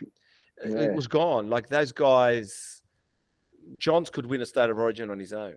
Like he controlled Queensland, he controlled the New South Wales. It's like Langer. Langer can control both sides. If everyone just played what Langer wanted. What do you want us to do, Langer? We'll just do it, you know? So I don't think I don't know what's happened. I think we're intimidated by you guys. I think you guys aren't. I think you guys are just drilled to do it for the people, do it for the predecessors, to do it for the state. And I think we're just intimidated by it. I think we're just intimidated by it. I don't think until we've fucking stopped talking about you guys, I don't think you give a fuck who we are. I think you just worry about yourselves. That's right. That culture where you just do what it takes in order to win, and everyone gets behind each other, no matter who's on the field. It's just what it is for Queensland. Whereas New South Wales will have some of the best players in the game and just fuck it up, you know, and make silly mistakes and not have that. I always say the mongrel. Queensland have mongrel in them. They'll get in, get their hands dirty, and do what it takes to win. Whereas New South Wales, when it gets tough, sometimes they go missing and they're not willing to do what needs to be done to win. Yeah, I think it's. Yeah. What did you play? What was your position? I played back row lock, so I was either on the edge as a back row because I had a bit of speed, or in the middle as a lock, just covering in the middle there. So mostly back row on the right edge is where I played. What's the highest level you reached? Played Queensland Cup quite a bit here in Queensland. Played under 20s when that came out for the Titans. So I was with the Titans there I was contracted for the Titans right from 16 through 24. So 22. I think it was 22. How hard is it to get into the major league there? Look, it's difficult. It's like, I don't want to make excuses, but it's like any sport. It's political to a point as well. There was guys that I played with, mates of mine that were definitely good footballers, but not brilliant, like no better than myself. And then there were some brilliant footballers and they weren't kissed on the dick and they should have played NRL, never got the chance to play NRL. Whereas there was a few players that right from the get-go have a big name, be like, hey, he's going to play NRL, he's the next best thing. And then he'd go through and have terrible games, you know, still make the rep sides and still get all the way up to the top because he's had this backing from someone up high. And it's just unfortunately the case. And then obviously some guys I play with had all the talent in the world, make a couple of little mistakes, which is fucking normal because we all do, and then that's them. Like Benish disappeared and should have played NRL. Had all the talent in the world to be there. So, yeah, I love rugby league, but it's difficult to make it to the top. But it's also at times if you have the right people around you, you'll get there quicker than other people. I think it's tough. I mean, I can imagine, man. I don't know what it takes, but they talk about 2023 being, or I think they said that, being a good year. Do you know, it's the first year I never fucking watched rugby league because each time I put it on, I just was bored. I've never been bored of rugby league. I'm a doggies. I go for the Bulldogs. And my cousin played for him too. And I keep mentioning he captained Australia too. His name was George Paponis, right? Doctor. He was also part of the NRL. I think he was a chairman for a little while, right? So doggies and rugby league, but the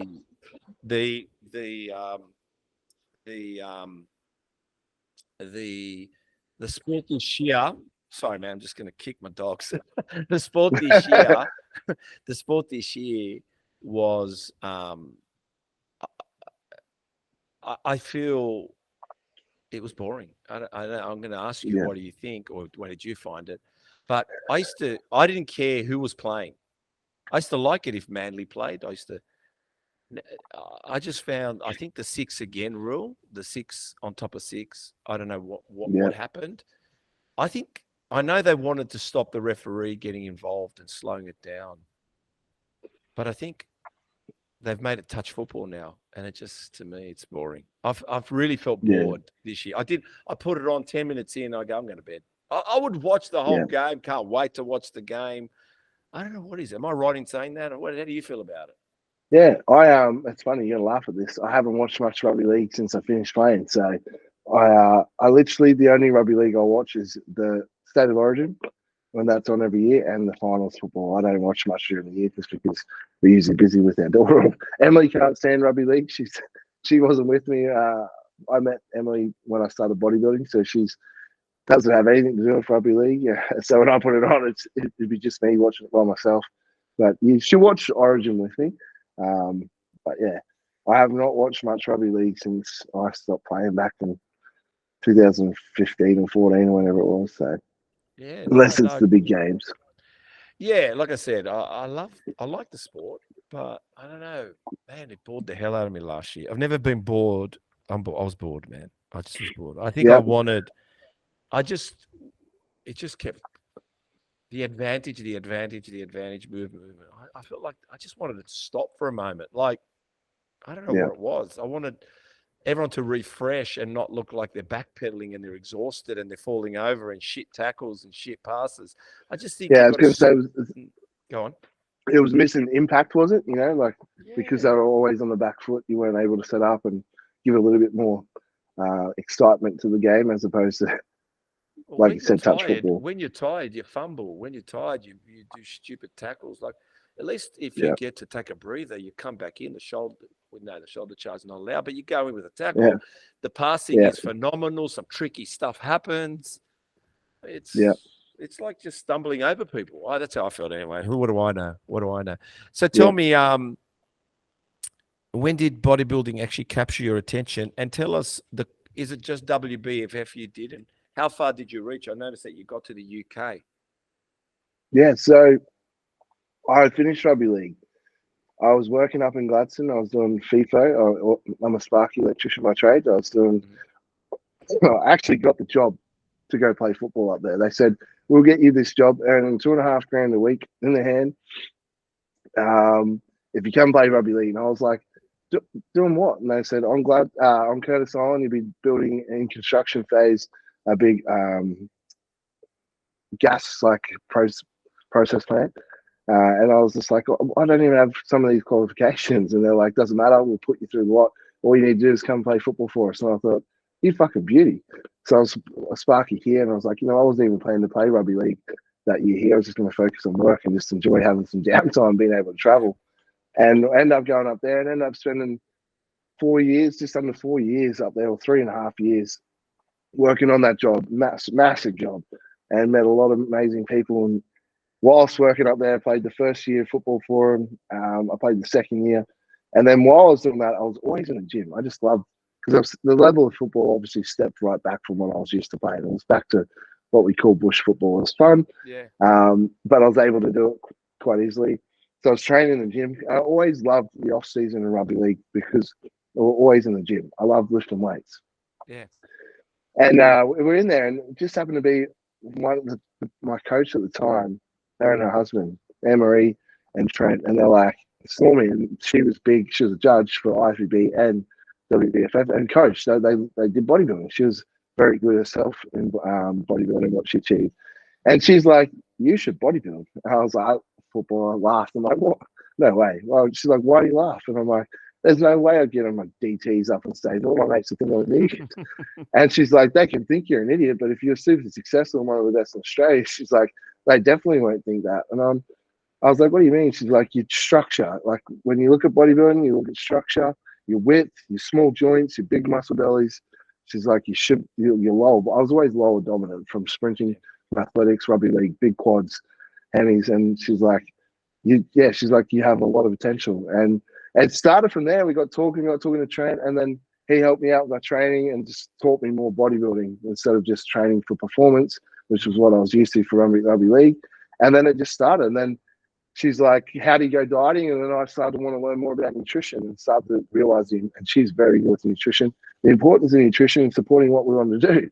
And all these years I've been trying to get stronger, grow more, and I wasn't respecting, obviously, which what everyone does, the nutrition side of things and how much I needed to eat in order to do that, which she taught me. And then we did a dieting phase.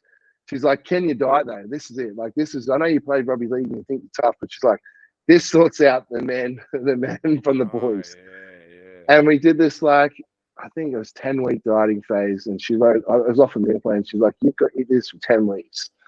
And she's like, you're checking in with me every fortnight and we'll help if we need to make adjustments. And I did it. And she's like, you might as well do a photo shoot. And I'm like, I've never done a photo shoot. And there was a photographer at the time said he'd take some photos. So she's like, at least you're working towards an end goal, end date. And we did that. And I found it very fucking difficult, that dieting. I was like turning up to work, feeling depleted. But I was also excited because I've seen my body change so much. You know, each morning I'd wake up and be like, I'm getting tighter, like through the delts, the arms, waist is coming in, you know, more abs. Like then the veins started to come through and my legs are like getting crispy. And like, this is awesome. So as hard as it was, I was seeing, like, you've seen the changes. It was enough to keep it going. So we did that, and she's just like, yeah, you've got what it takes. And then I ended up doing WBFF. She took me to a WBF show and said, this is what it is. And at the time, I was blown away. I was like, holy shit, this is like a big deal. There's a lot of people here on the Gold Coast. And she's like, you'll be doing this show next year. Now we need to put some muscle on you. And you're going to have to spend the next 12 months like bringing up your upper body in certain areas. So, and then that's how it all started. And the more and from there, I literally transitioned from football. I thought about football. All I thought about was bodybuilding. Like, I need to learn more, like bodybuilding. Who's big in Australia? What pros should I look at and aspire to? What are they doing? What do they look like? And then, then you start to hear, and then you start to hear like IFBB, and it's like, IFBB, what's that? And then you like start to learn about that side, and you're like, oh, okay. And then I remember asking questions, going, why don't I do IFBB? That seems to be more what I prefer. And that's when she explained, she's like, yes, not now. This is how the next few years, if you want to do it, will look. And broke it down that way. So she was like not only a coach, but an amazing mentor for me at the time. And then in terms of exposing myself to when the time came to PDs, I'm so grateful I had her around, because the stories I hear, and she's big on that blood work, and I'd only get a little bit. She'd expose me a little bit of tests and stuff like that. And kind of guys and trainers at the gym going, is that all you're taking? They're like, fuck, it's a waste of time.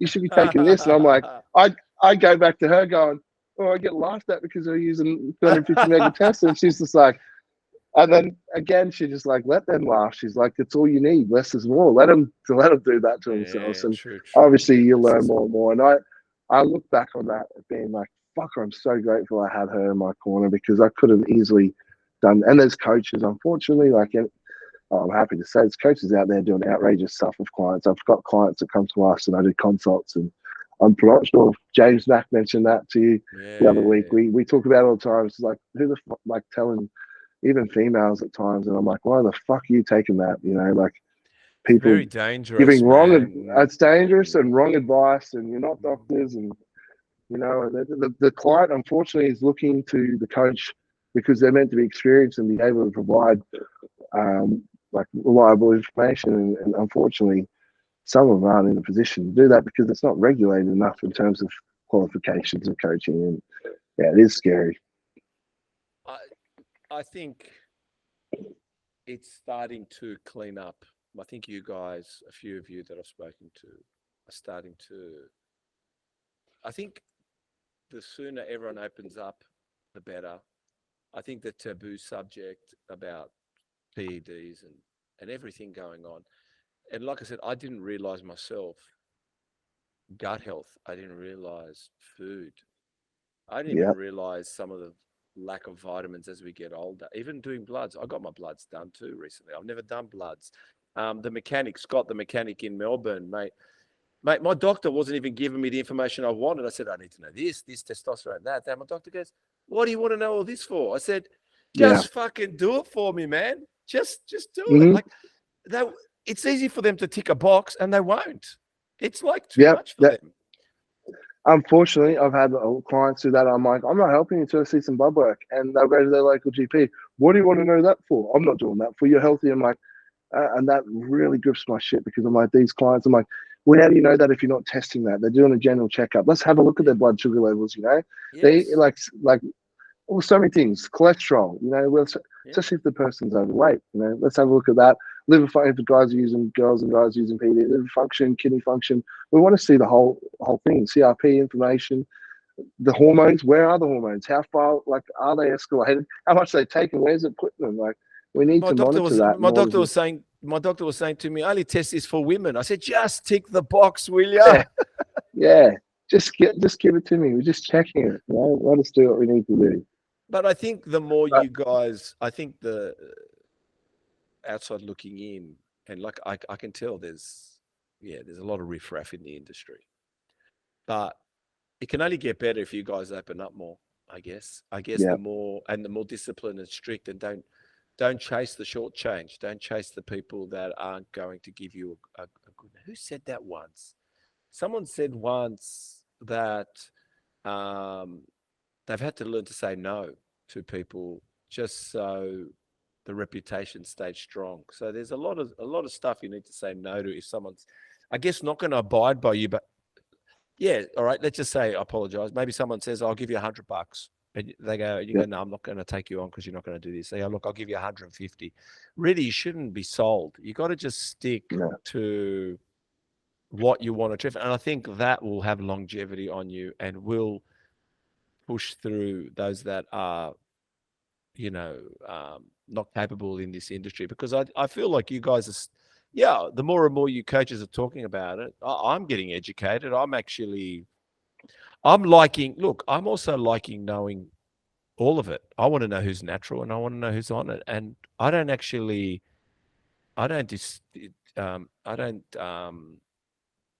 the word I'm looking for?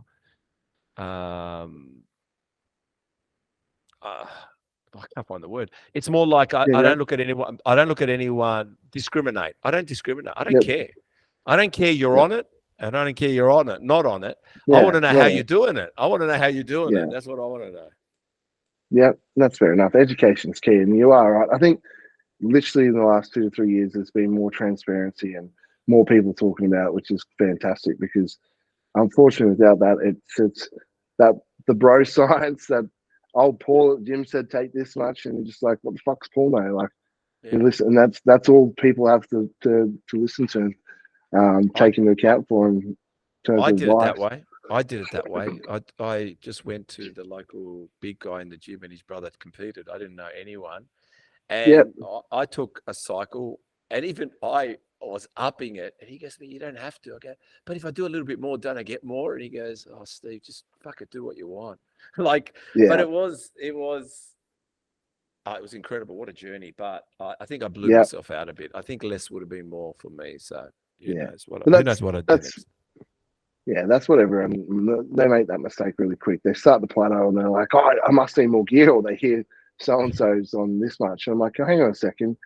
Even if it was me, I'm like, I'm 120 kilos and I'm a pro bodybuilder. Like, you're 80 kilos. No way would you take as much as what I need to. But look at milligrams per kilogram. Yes. I've got far bigger, more muscle mass to deal with. But it's like looking at all the other factors, are they in place? You know, it's like less is more in terms of the PEDs are icing on the cake. Are you sleep? Are you getting enough sleep? Is it quality sleep? Are you partying on the weekends? Are you missing meals? You know, what you said before, big one that people don't think about, gut health. Are you even digesting and assimilating the nutrients? Like maybe you got a leaky gut, like it's shit house, and you're eating all this food. Yeah, and you're not actually being able to utilize the food that you're eating effectively in order to grow. I so think there's that's many. what Go on. No, there's many factors that contribute to why someone may not be growing, and it's not necessarily you need to up the PEDs. It's like may just need to increase food, may need to increase training volume, sleep. Like looking at all these other key fundamental parts that need to be put in place in order to build. Yeah. Stop partying till 2 o'clock. Till 5 o'clock in the morning on the weekends. That's right, and it's affecting their performance in the gym right through to Wednesday. They're dehydrated. Monday they turn up to train. Like that's why you're not performing. And some of the social drugs, mate, it took me about 4 days to fucking come clean. Well, that's right. They're happy to stash the PEDs, then get to the weekend looking good, feeling good, then get on the bag all weekend. Like you didn't eat all week. You haven't eaten all weekend, and then you feel like shit Monday, Tuesday. You're in a hole, and you're trying to fucking crawl out of that hole to get back on top of things in terms of your health. The vicious cycle of bodybuilding. Little do they know. Good bodybuilders keep their shirts on. Yeah, sure. They don't dance in the middle of the dance floor with their shirts off. They live it for the stage. Yeah. So, but we've all been there anyway. Everyone's going to have a go. Yeah. Okay, so what's the highest you've reached in WBFF? Yes, so I won the Australian Championships. I've won a UK Pro Show over there, and then you UK, Aussie Open champion, UK champion. Anything else? World Championships. I was in the top 5 over there. That was the first time. We never got to do it the second time because of COVID. So, oh wow, you probably would have had it. What's it like? So Emily competes. I saw some of her photos in the past, and then she looks amazing. What's it like? Are you two competing against each other sometimes at home? Is she a competitive person? Is she like who does the most push-ups? Come on, power walk.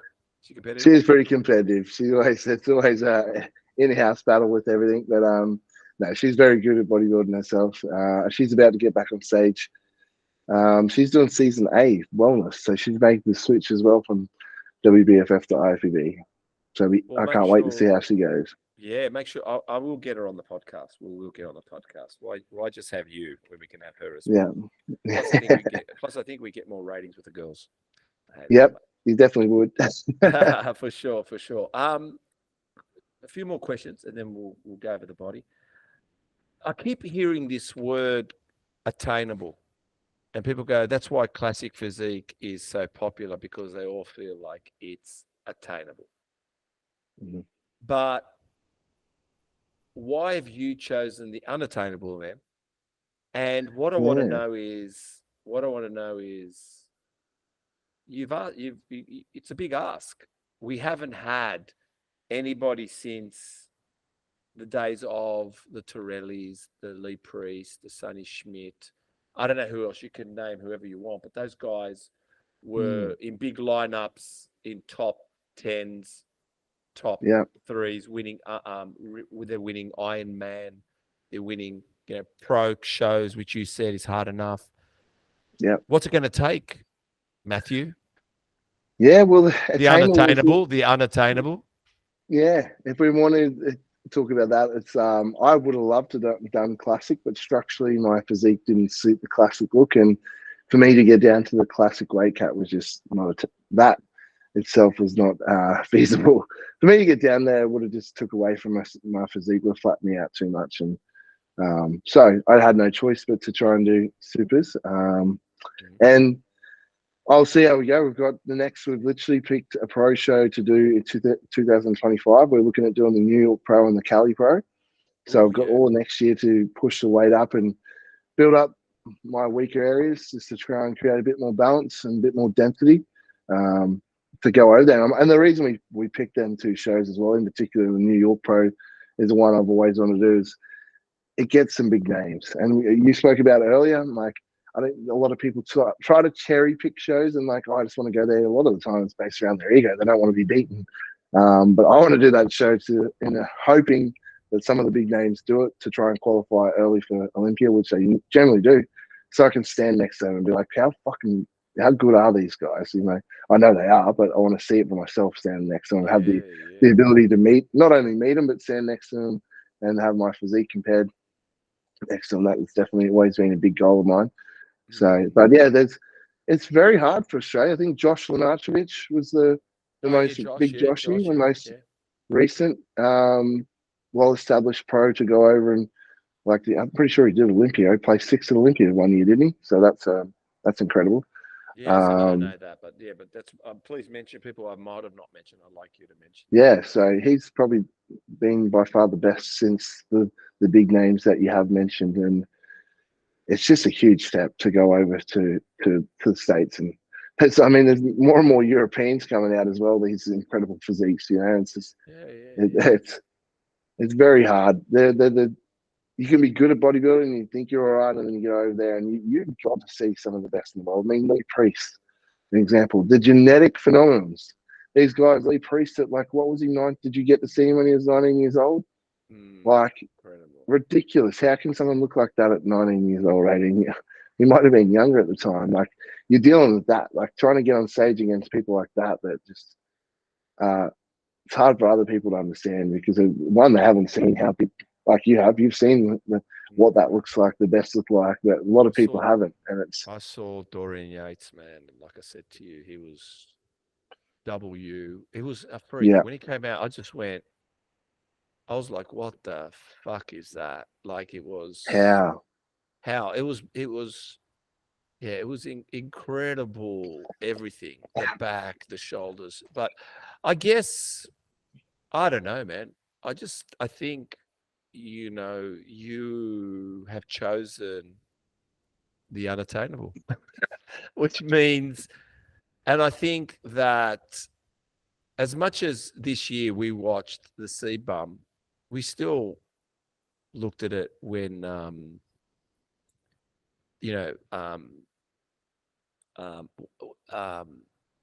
when the boys, the three of them, now have gone blank on their names. I know Honey, his name is Honey, and I'm following him on. Yeah, Samson and Derek. Derek. I mean, the funniest thing was that's still the show. I guess it's still the show. I mean, yeah, we all, wow, C-Bum, amazing, wow, number 5, but we still guess they're the show card. We still, every bodybuilder wants to know who's the open guy. Yeah, they come to see that. They come to see the mass monsters, and you're just like, you're blown away. You're like, holy shit, look at the size of these guys. Yeah. The peeled, striated glutes, like Derek Monster did, massive back, incredible, density. Yeah. I mean, they. But you know what's funny? I'll tell you what's funny. I listened to the Cutler cast, you know, Jay Cutler's, and they're with me. Man, they reckon that this year's Olympia, the boys could have done more and better. How much more and how much better? These old guys must have been freaks of nature. Like, they're actually questioning what's going on. Yeah. It's amazing me. That blows me away when you hear that, because like that, there was that era where you had the Kevin Laverne, the Ronnie Colemans, like you said, Milosh and all that, Chris Cormier, Paul Dillette, like they were monsters, you know. But I mean, you can't say that Samson isn't a monster. Like, he stands at 6'1", 300 and something pounds on stage. 300 pounds is fucking huge. I thought, honestly, I don't know what tweaking he needed to do, but he could have taken it out, man. I don't know. I'm a fan of his physique. He just struggles to get that really dry, shredded look that, like, at Huddy. Is it Honey? Huddy, how do you say it? Yeah, Hardy and Derek do, where they just like there's so much detail, there's so lean, but I mean, yeah, it's not everyone can look like that as well genetically. So you can't say that Samson wasn't trying. I'm sure he would have been thrashing himself to get that peeled. Yeah, like I said, man, I will see how. Like I said, I'll be watching the space with you guys, and I think the sport. I'm sure the sport would love, some Aussie contenders or different countries coming from different places. I think it's just. I think the sport also looks at, the fanfare you bring. I mean, you've got to market yourself. I don't think anyone realizes you are entertainment. You are entertainment. You are to sell. You are to sell the arena. And sometimes you said to yourself, some players, sometimes it's not the best people, mate. It's just that they pull in the best crowds. They're just great entertainers. That's right. People come to see them. Yeah. So I think just maybe work on that. All right. Well, I'm looking forward to seeing you get there. Are you fat up or fed up? Tired of boring food? We just cooked this from our What Should I Eat cookbook. It's also on an ebook, making it more affordable for you. So, get your copy at threeog.shop.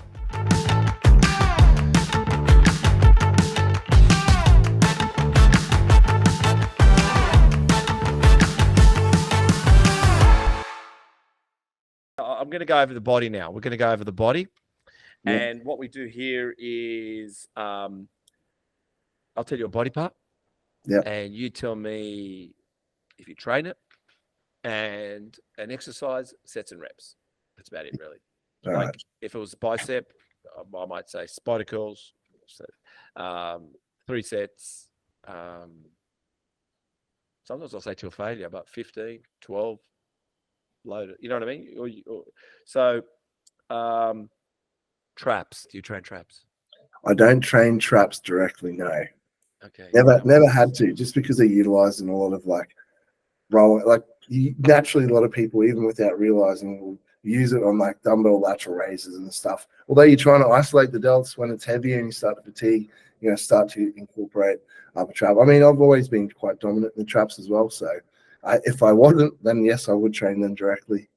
It's a rugby league, mate. It's your neck and your shoulders. Yeah, protecting my shoulders and neck. Hitting them, and then it got ruined because Sonny Bill Williams was shoulder charging people too much. And taking them out. They'll take them out, send them to the birds. All right, then delts. What about front delts? Front delt, I like to use like a cable front raise. I don't know if you have between the legs, you face away from the machine, straight out like that. And like spread, you can even spread it out as well. If you're coming nice and tight, or use the rope and come out like that.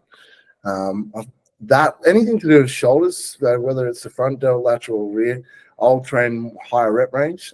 Just because generally you can't load it too heavy, because as soon as you do start to load it too heavy, you're going to start to utilize the traps, where the more dominant muscles will start to come into play to try and lift that weight. So it's more so finding a weight that you can really isolate that muscle, and then, like you said before, training close to failure. So because it's not so taxing like a leg movement, where if you're training every leg movement to failure, you're going to be absolutely fucked by the end of the week. Whereas if it's like a bicep or a delt muscle, a shoulder, one of the delts, you can sort of you can smack that with a bit of volume and recover from it. I've heard that a lot, but so what did we say? How many sets of the front delt raises with the cable? So I generally go 3 to 4. I can handle a little bit more volume, depending on if I've pressed as well. Like obviously your pressing movements, whether it's like a neutral grip shoulder press, is going to be a lot of your anterior delts. So without even realizing, on a lot of your pressing movements, you're hitting anterior delts. So if I add something in, it's more an isolated movement, like a front raise of some type. And how many sets? Yeah, of the front raise.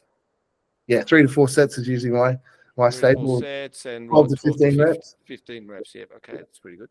And side delts? Side, same, 3 to 4 sets. I might even chuck a couple drop sets on the lateral head just to try and create a little bit more width through there. So or rest pause sets. So again, higher rep range, anywhere from 15 to 20 or 12 to 15. I like to hit it with a lot more volume. Are you talking about dumbbell for flies? I've actually been, and I love this. I don't know if you've seen it on my Instagram. I use a cuffed. So I get on there on an incline bench, and I have the cables down low, and I have the cuffs around my wrist, and I depress the lats like that and spread away like that. So the reason why I'm on the fixed bench is the resistance is quite constant because you're pulling from there, as opposed to the dumbbell that taps off.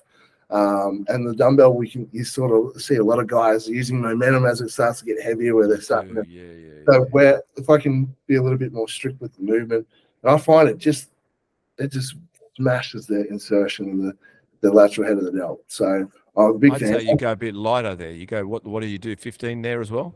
Yeah, 50, anywhere from 12 to 15, or if I can get 15 to 20, I'll go. Maybe you might get 15 to 20 on the first set, and then the next couple after that, when you start to fatigue, be a little bit lower rep range.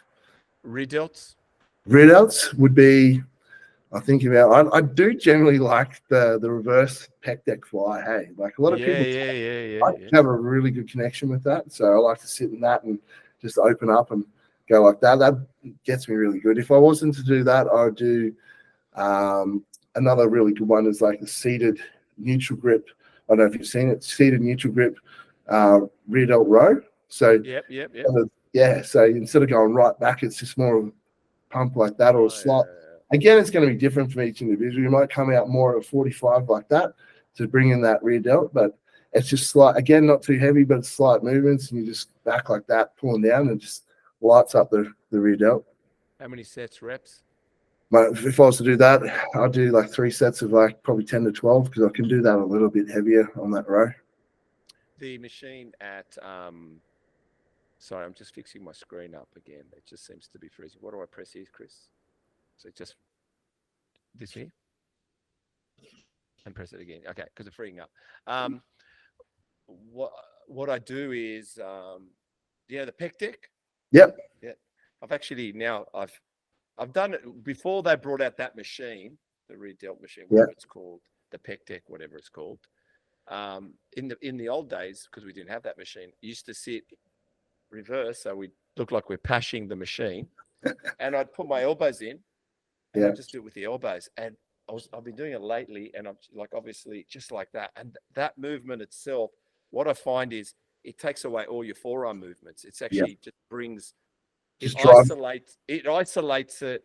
Even if you do it now, you can feel it just hits straight away those delts. Because when you do that, you're pushing out. But when you're doing that, it's a bit like a fucking wrestle. Like, get the fuck off me. It's boom. Yeah, that'd be nice. So you're doing that on the old school pec decks, Yeah. Nice. I'm putting a cushion in between if I want to get more like movement coming this way in. Yeah. I've been trying a few old style stuff, which I'll probably bring up. I'm doing tricep kickbacks, the good old tricep kickback, old style, because they used to blow them out too. So I'm kind of bringing back the old school, because everyone's got all this stuff happening. But back in my day, I'll be honest with you, everyone had massive chests, massive wings. Everyone was just V. Like we just wanted to be like literally V shape. And I think sometimes everyone's trying to play tight, tight. But if you didn't do chin-ups, wide grip chin-ups, if you didn't do big row machine stuff, if you didn't do pull downs, and everyone's knocking the bench press at the moment, flat bench. But look at Arnold's chest. Look at everyone's chest back then. That's what I mean. Like, you can say what you want about training, different training methods. It's at the end of the day, it's what you enjoy, what works for you, what you can get a connection with. Because exactly right. Tell me that none of them guys, do they build muscle? Did they exercise? They have big juicy triceps? Do they have big chests?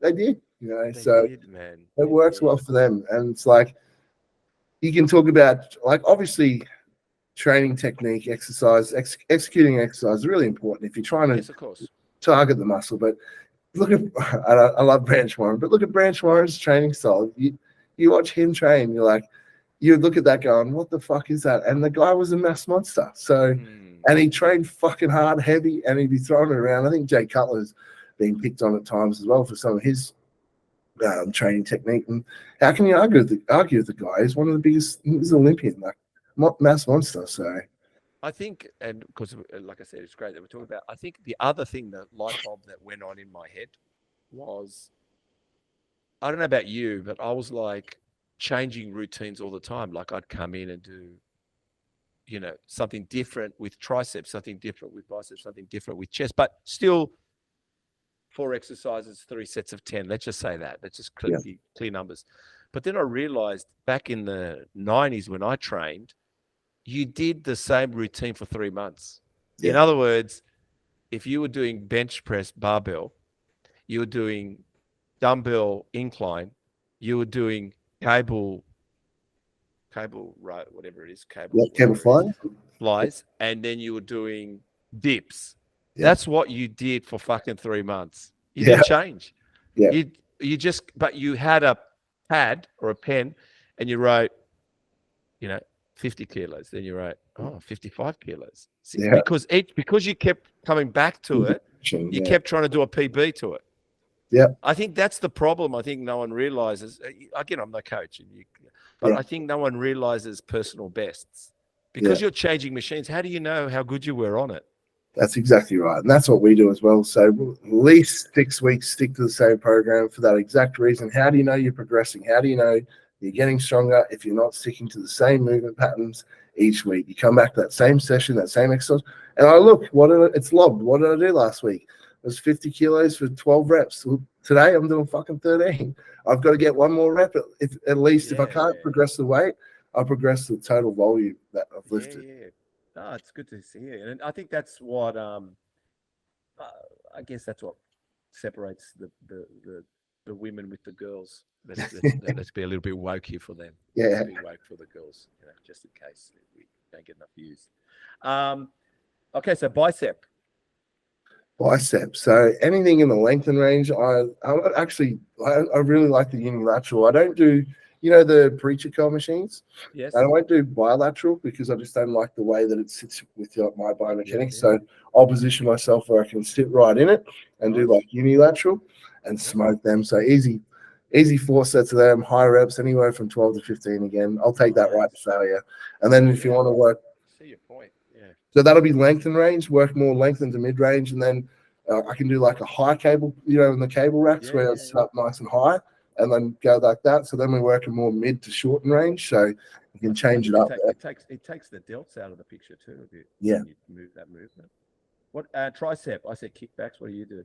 I do the cross cable in the power rack. The cross cable tricep extension. Big fan of that one today. Nice and controlled. And reps?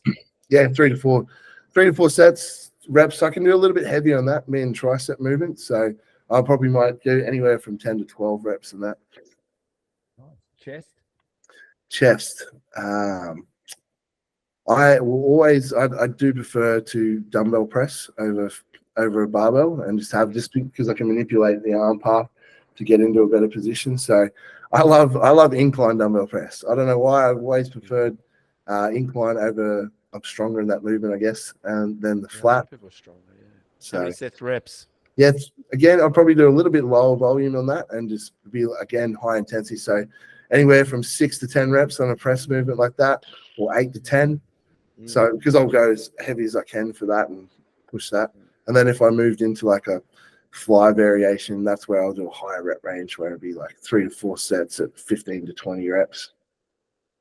Nice. Back. I've just brought back in and you said it before, the bent over dumbbell rows, and it's just such a global stimulating movement. It's fucking hard. So it's hard, man. It's hard because you're restricted to what you can brace with. So your core's got to be on. And it just rips your new one. So I've been doing that. I enjoy that overall. Any sort of row. I love training back. So any row I'll enjoy, but where it's a bent over row, it's a lot more challenging than being obviously in a fixed machine where your chest supported. If I wasn't doing that, I would do a T-bar row because I enjoy that as well. I can load that a lot more where you are chest supported and really rip into it. The bent over row, it makes you think. It's like squats. not hack squat, not anything else. It's just Yeah. when you load up, it makes you think before you do it. Like, just get me to the end. You just Yeah. think about it. Just You're think about it. bracing and you're making sure stability's there, core's on, and you're trying to move that fucking. There's a lot of thought process in that movement, I as know, opposed to man. just being on a fixed plane. I know. How many sets and reps on that one? So again, because it's a lot heavier, I probably only do 2 to 3 sets, 8 to 10 reps, 10 to 12 if you can get it. Yeah. Just because it's part of the arm there. Forearms? Any forearm work? I've never done any direct forearm work. I've always had Popeye forearms, so Yeah, no. I'm a Sparky, so it's always gripping. It was always cutting cable, twisting. So I hear, man. I hear. Abs. abs, I'm pretty lazy with the ab side of things. If I am to do abs, it'll be like the old cable crunches and like leg raises. And if I am to do abs, it's not sort of ab work. It'd be like literally like prone bridge, like core work. And that's just, I'll do that at the start of my session, just especially on lower body days, or if I'm doing bent over rows, just to make sure I feel like I'm activated and switched on before I try and go do some heavy weight. How many sets and reps do you do usually there? Or If I do them, it won't be many. It'd be like 2 sets of like, if it's like leg raises or crunches, 2 sets of like 20 reps. I don't know why I've become lazy with abs too at the moment. I'm fucking treating abs like it's a fucking leg workout for some reason. I don't know why. It's just abs. What about quads? Quads, any squat movement. I've always been a big fan of barbell squats, but I haven't done them for a while. We've been doing, lately it's been either pendulum squat or hack squat, more on a fixed plane. So How many sets and reps? again, 2 to 3 sets. It'd be like lower volume, high intensity. So it'd be heavy as I can go for like 8 to 10 reps. And hammies? Hammies. Ooh. I love a good laying hamstring curl. Yeah. I don't know why. I just love I love the burn I get from that.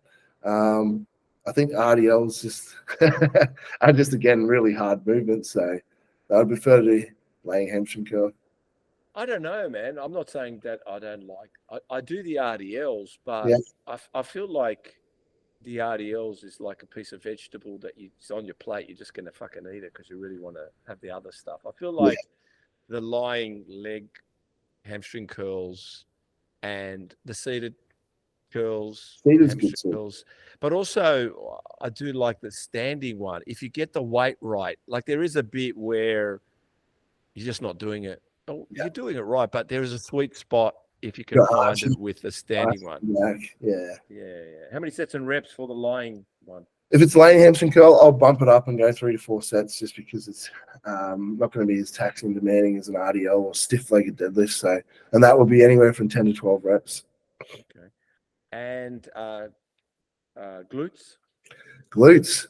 I have been doing the booty builder, which is like have you seen the The glutes hip thrust thing. Yeah, it's just a hip thrust machine. So I actually don't mind that. And again, I don't go too heavy on that. I think you can let your ego get in the way of that really quickly, and you just end up doing a lot of quad. It's just quad, and you're pushing from the quads instead of like dropping the weight back and focusing on tempo. I'll do like tempo. I'll come down, pause one up, pause in the like short position for 2 seconds, then come back down. It's fucking that lights my glutes up like a motherfucker. Yeah. I mean, I don't know. That glute thruster thing, whatever it is, I don't know. Maybe I'm just too much of Homo sapien kind of guy. I don't know what it is. I find it like I look at it, I go, can't be fucked. Firstly, I don't see any guys using it. Yeah. I was like that for a long time, don't you worry, until I started using it. I was like, wow, it's actually challenging. Some of the girls, the weights they do, I can't even do half of it. I can't do half their weight. Like they're monsters. Calves, the old standing calf raises. I'll hit them all day. It'll be like 15 to 20 reps, 3 to 4 sets. Again, 15, another 20, another muscle group that can cop a flogging. Yeah. Tibialis. I haven't done any. I should do some, but I haven't done any. I've seen it becoming more popular again with people starting to do it. Well, the gym I go to, they've got a tibialis machine. I haven't. Well, that's one. I haven't seen a machine, but I'm seeing. I'll send you a photo because I think I got it. I did it. I think I posted it for a moment on our Muscle Talks because Jason Quinn in America, the guy Men's Physique, he turned around and said, "What? There's a tibialis machine." I said, "Yeah." So I'll send you a picture of it, man. Yeah, that's good. Yeah, Don't see yeah, that. I do it. I do it now with religiously. I don't know if I see anything, but I do it religiously anyway. Well, we've come to the end of the podcast. This is the moment that you can broadcast, tell people where they can find you, online, social media, websites, any sponsors you want to mention. Just don't accept anything from us in case we upset your sponsors, because people get upset when we offer people. Nah, that's all good. Well, I'll shout out my sponsors straight away. That's Muscle Nation. They're like family to myself and them. They've supported me right from the get-go and look after us each and every year, right from back, I think from 2018. So we're being fully sponsored by them. So Muscle Nation, all my supplements and clothing are from them. And then how you'll find me on TikTok, mostly on Instagram. I only just starting to fuck around TikTok again. Always on Instagram, Matt O'Reilly _ Kingbodies. And then in the bio, you'll see IFBB PRO, just so nice. And then our business is Kingbodies. We have a decent sized business. We have, what have we got? 5 coaches under us now, working, and maybe another one early next year starting with us. Wow. So we work in online health and nutrition and helping people transform their lives, optimize their health. You know, a lot of it's based around fat loss, a lot of postpartum, a lot of mums and dads we work with. So not so much a lot of athletes. We have a little bit of athletes. We try to not avoid, but we prefer more Gen Pop. It's easy for us because it's just athletes are a lot more. Yeah, athletes are a lot more demanding to work with. It's not only not more demanding. I mean, you can handle demanding. I guess at the end of the day, the business is people look at you guys to at least structurally have a physique that they're proud of. So you guys provide that. And like I said, in the way, so I guess, yeah. So Kingbodies. Kingbodies. That's us. Our team page is called Team Kingbodies, but you'll see both Emily and myself have directly linked to Kingbodies on our Instagram. Awesome. Well, I want to say thank you, man, because like I said, when I saw you win the IFBB Open, I said, well, we aspire to have the best on here, so you are the best, whether you like it or not. Yeah, we had Emmanuel on Emad Wardu. He was amazing too. He was obviously, his podcast was just on. Yeah. We look forward to even having Emily on. We'll get Emily on as well. Should be all that. I just want to say thank you so much for your time, bro. I appreciate it. Thank you so much for having me on. I've enjoyed it. Thank you.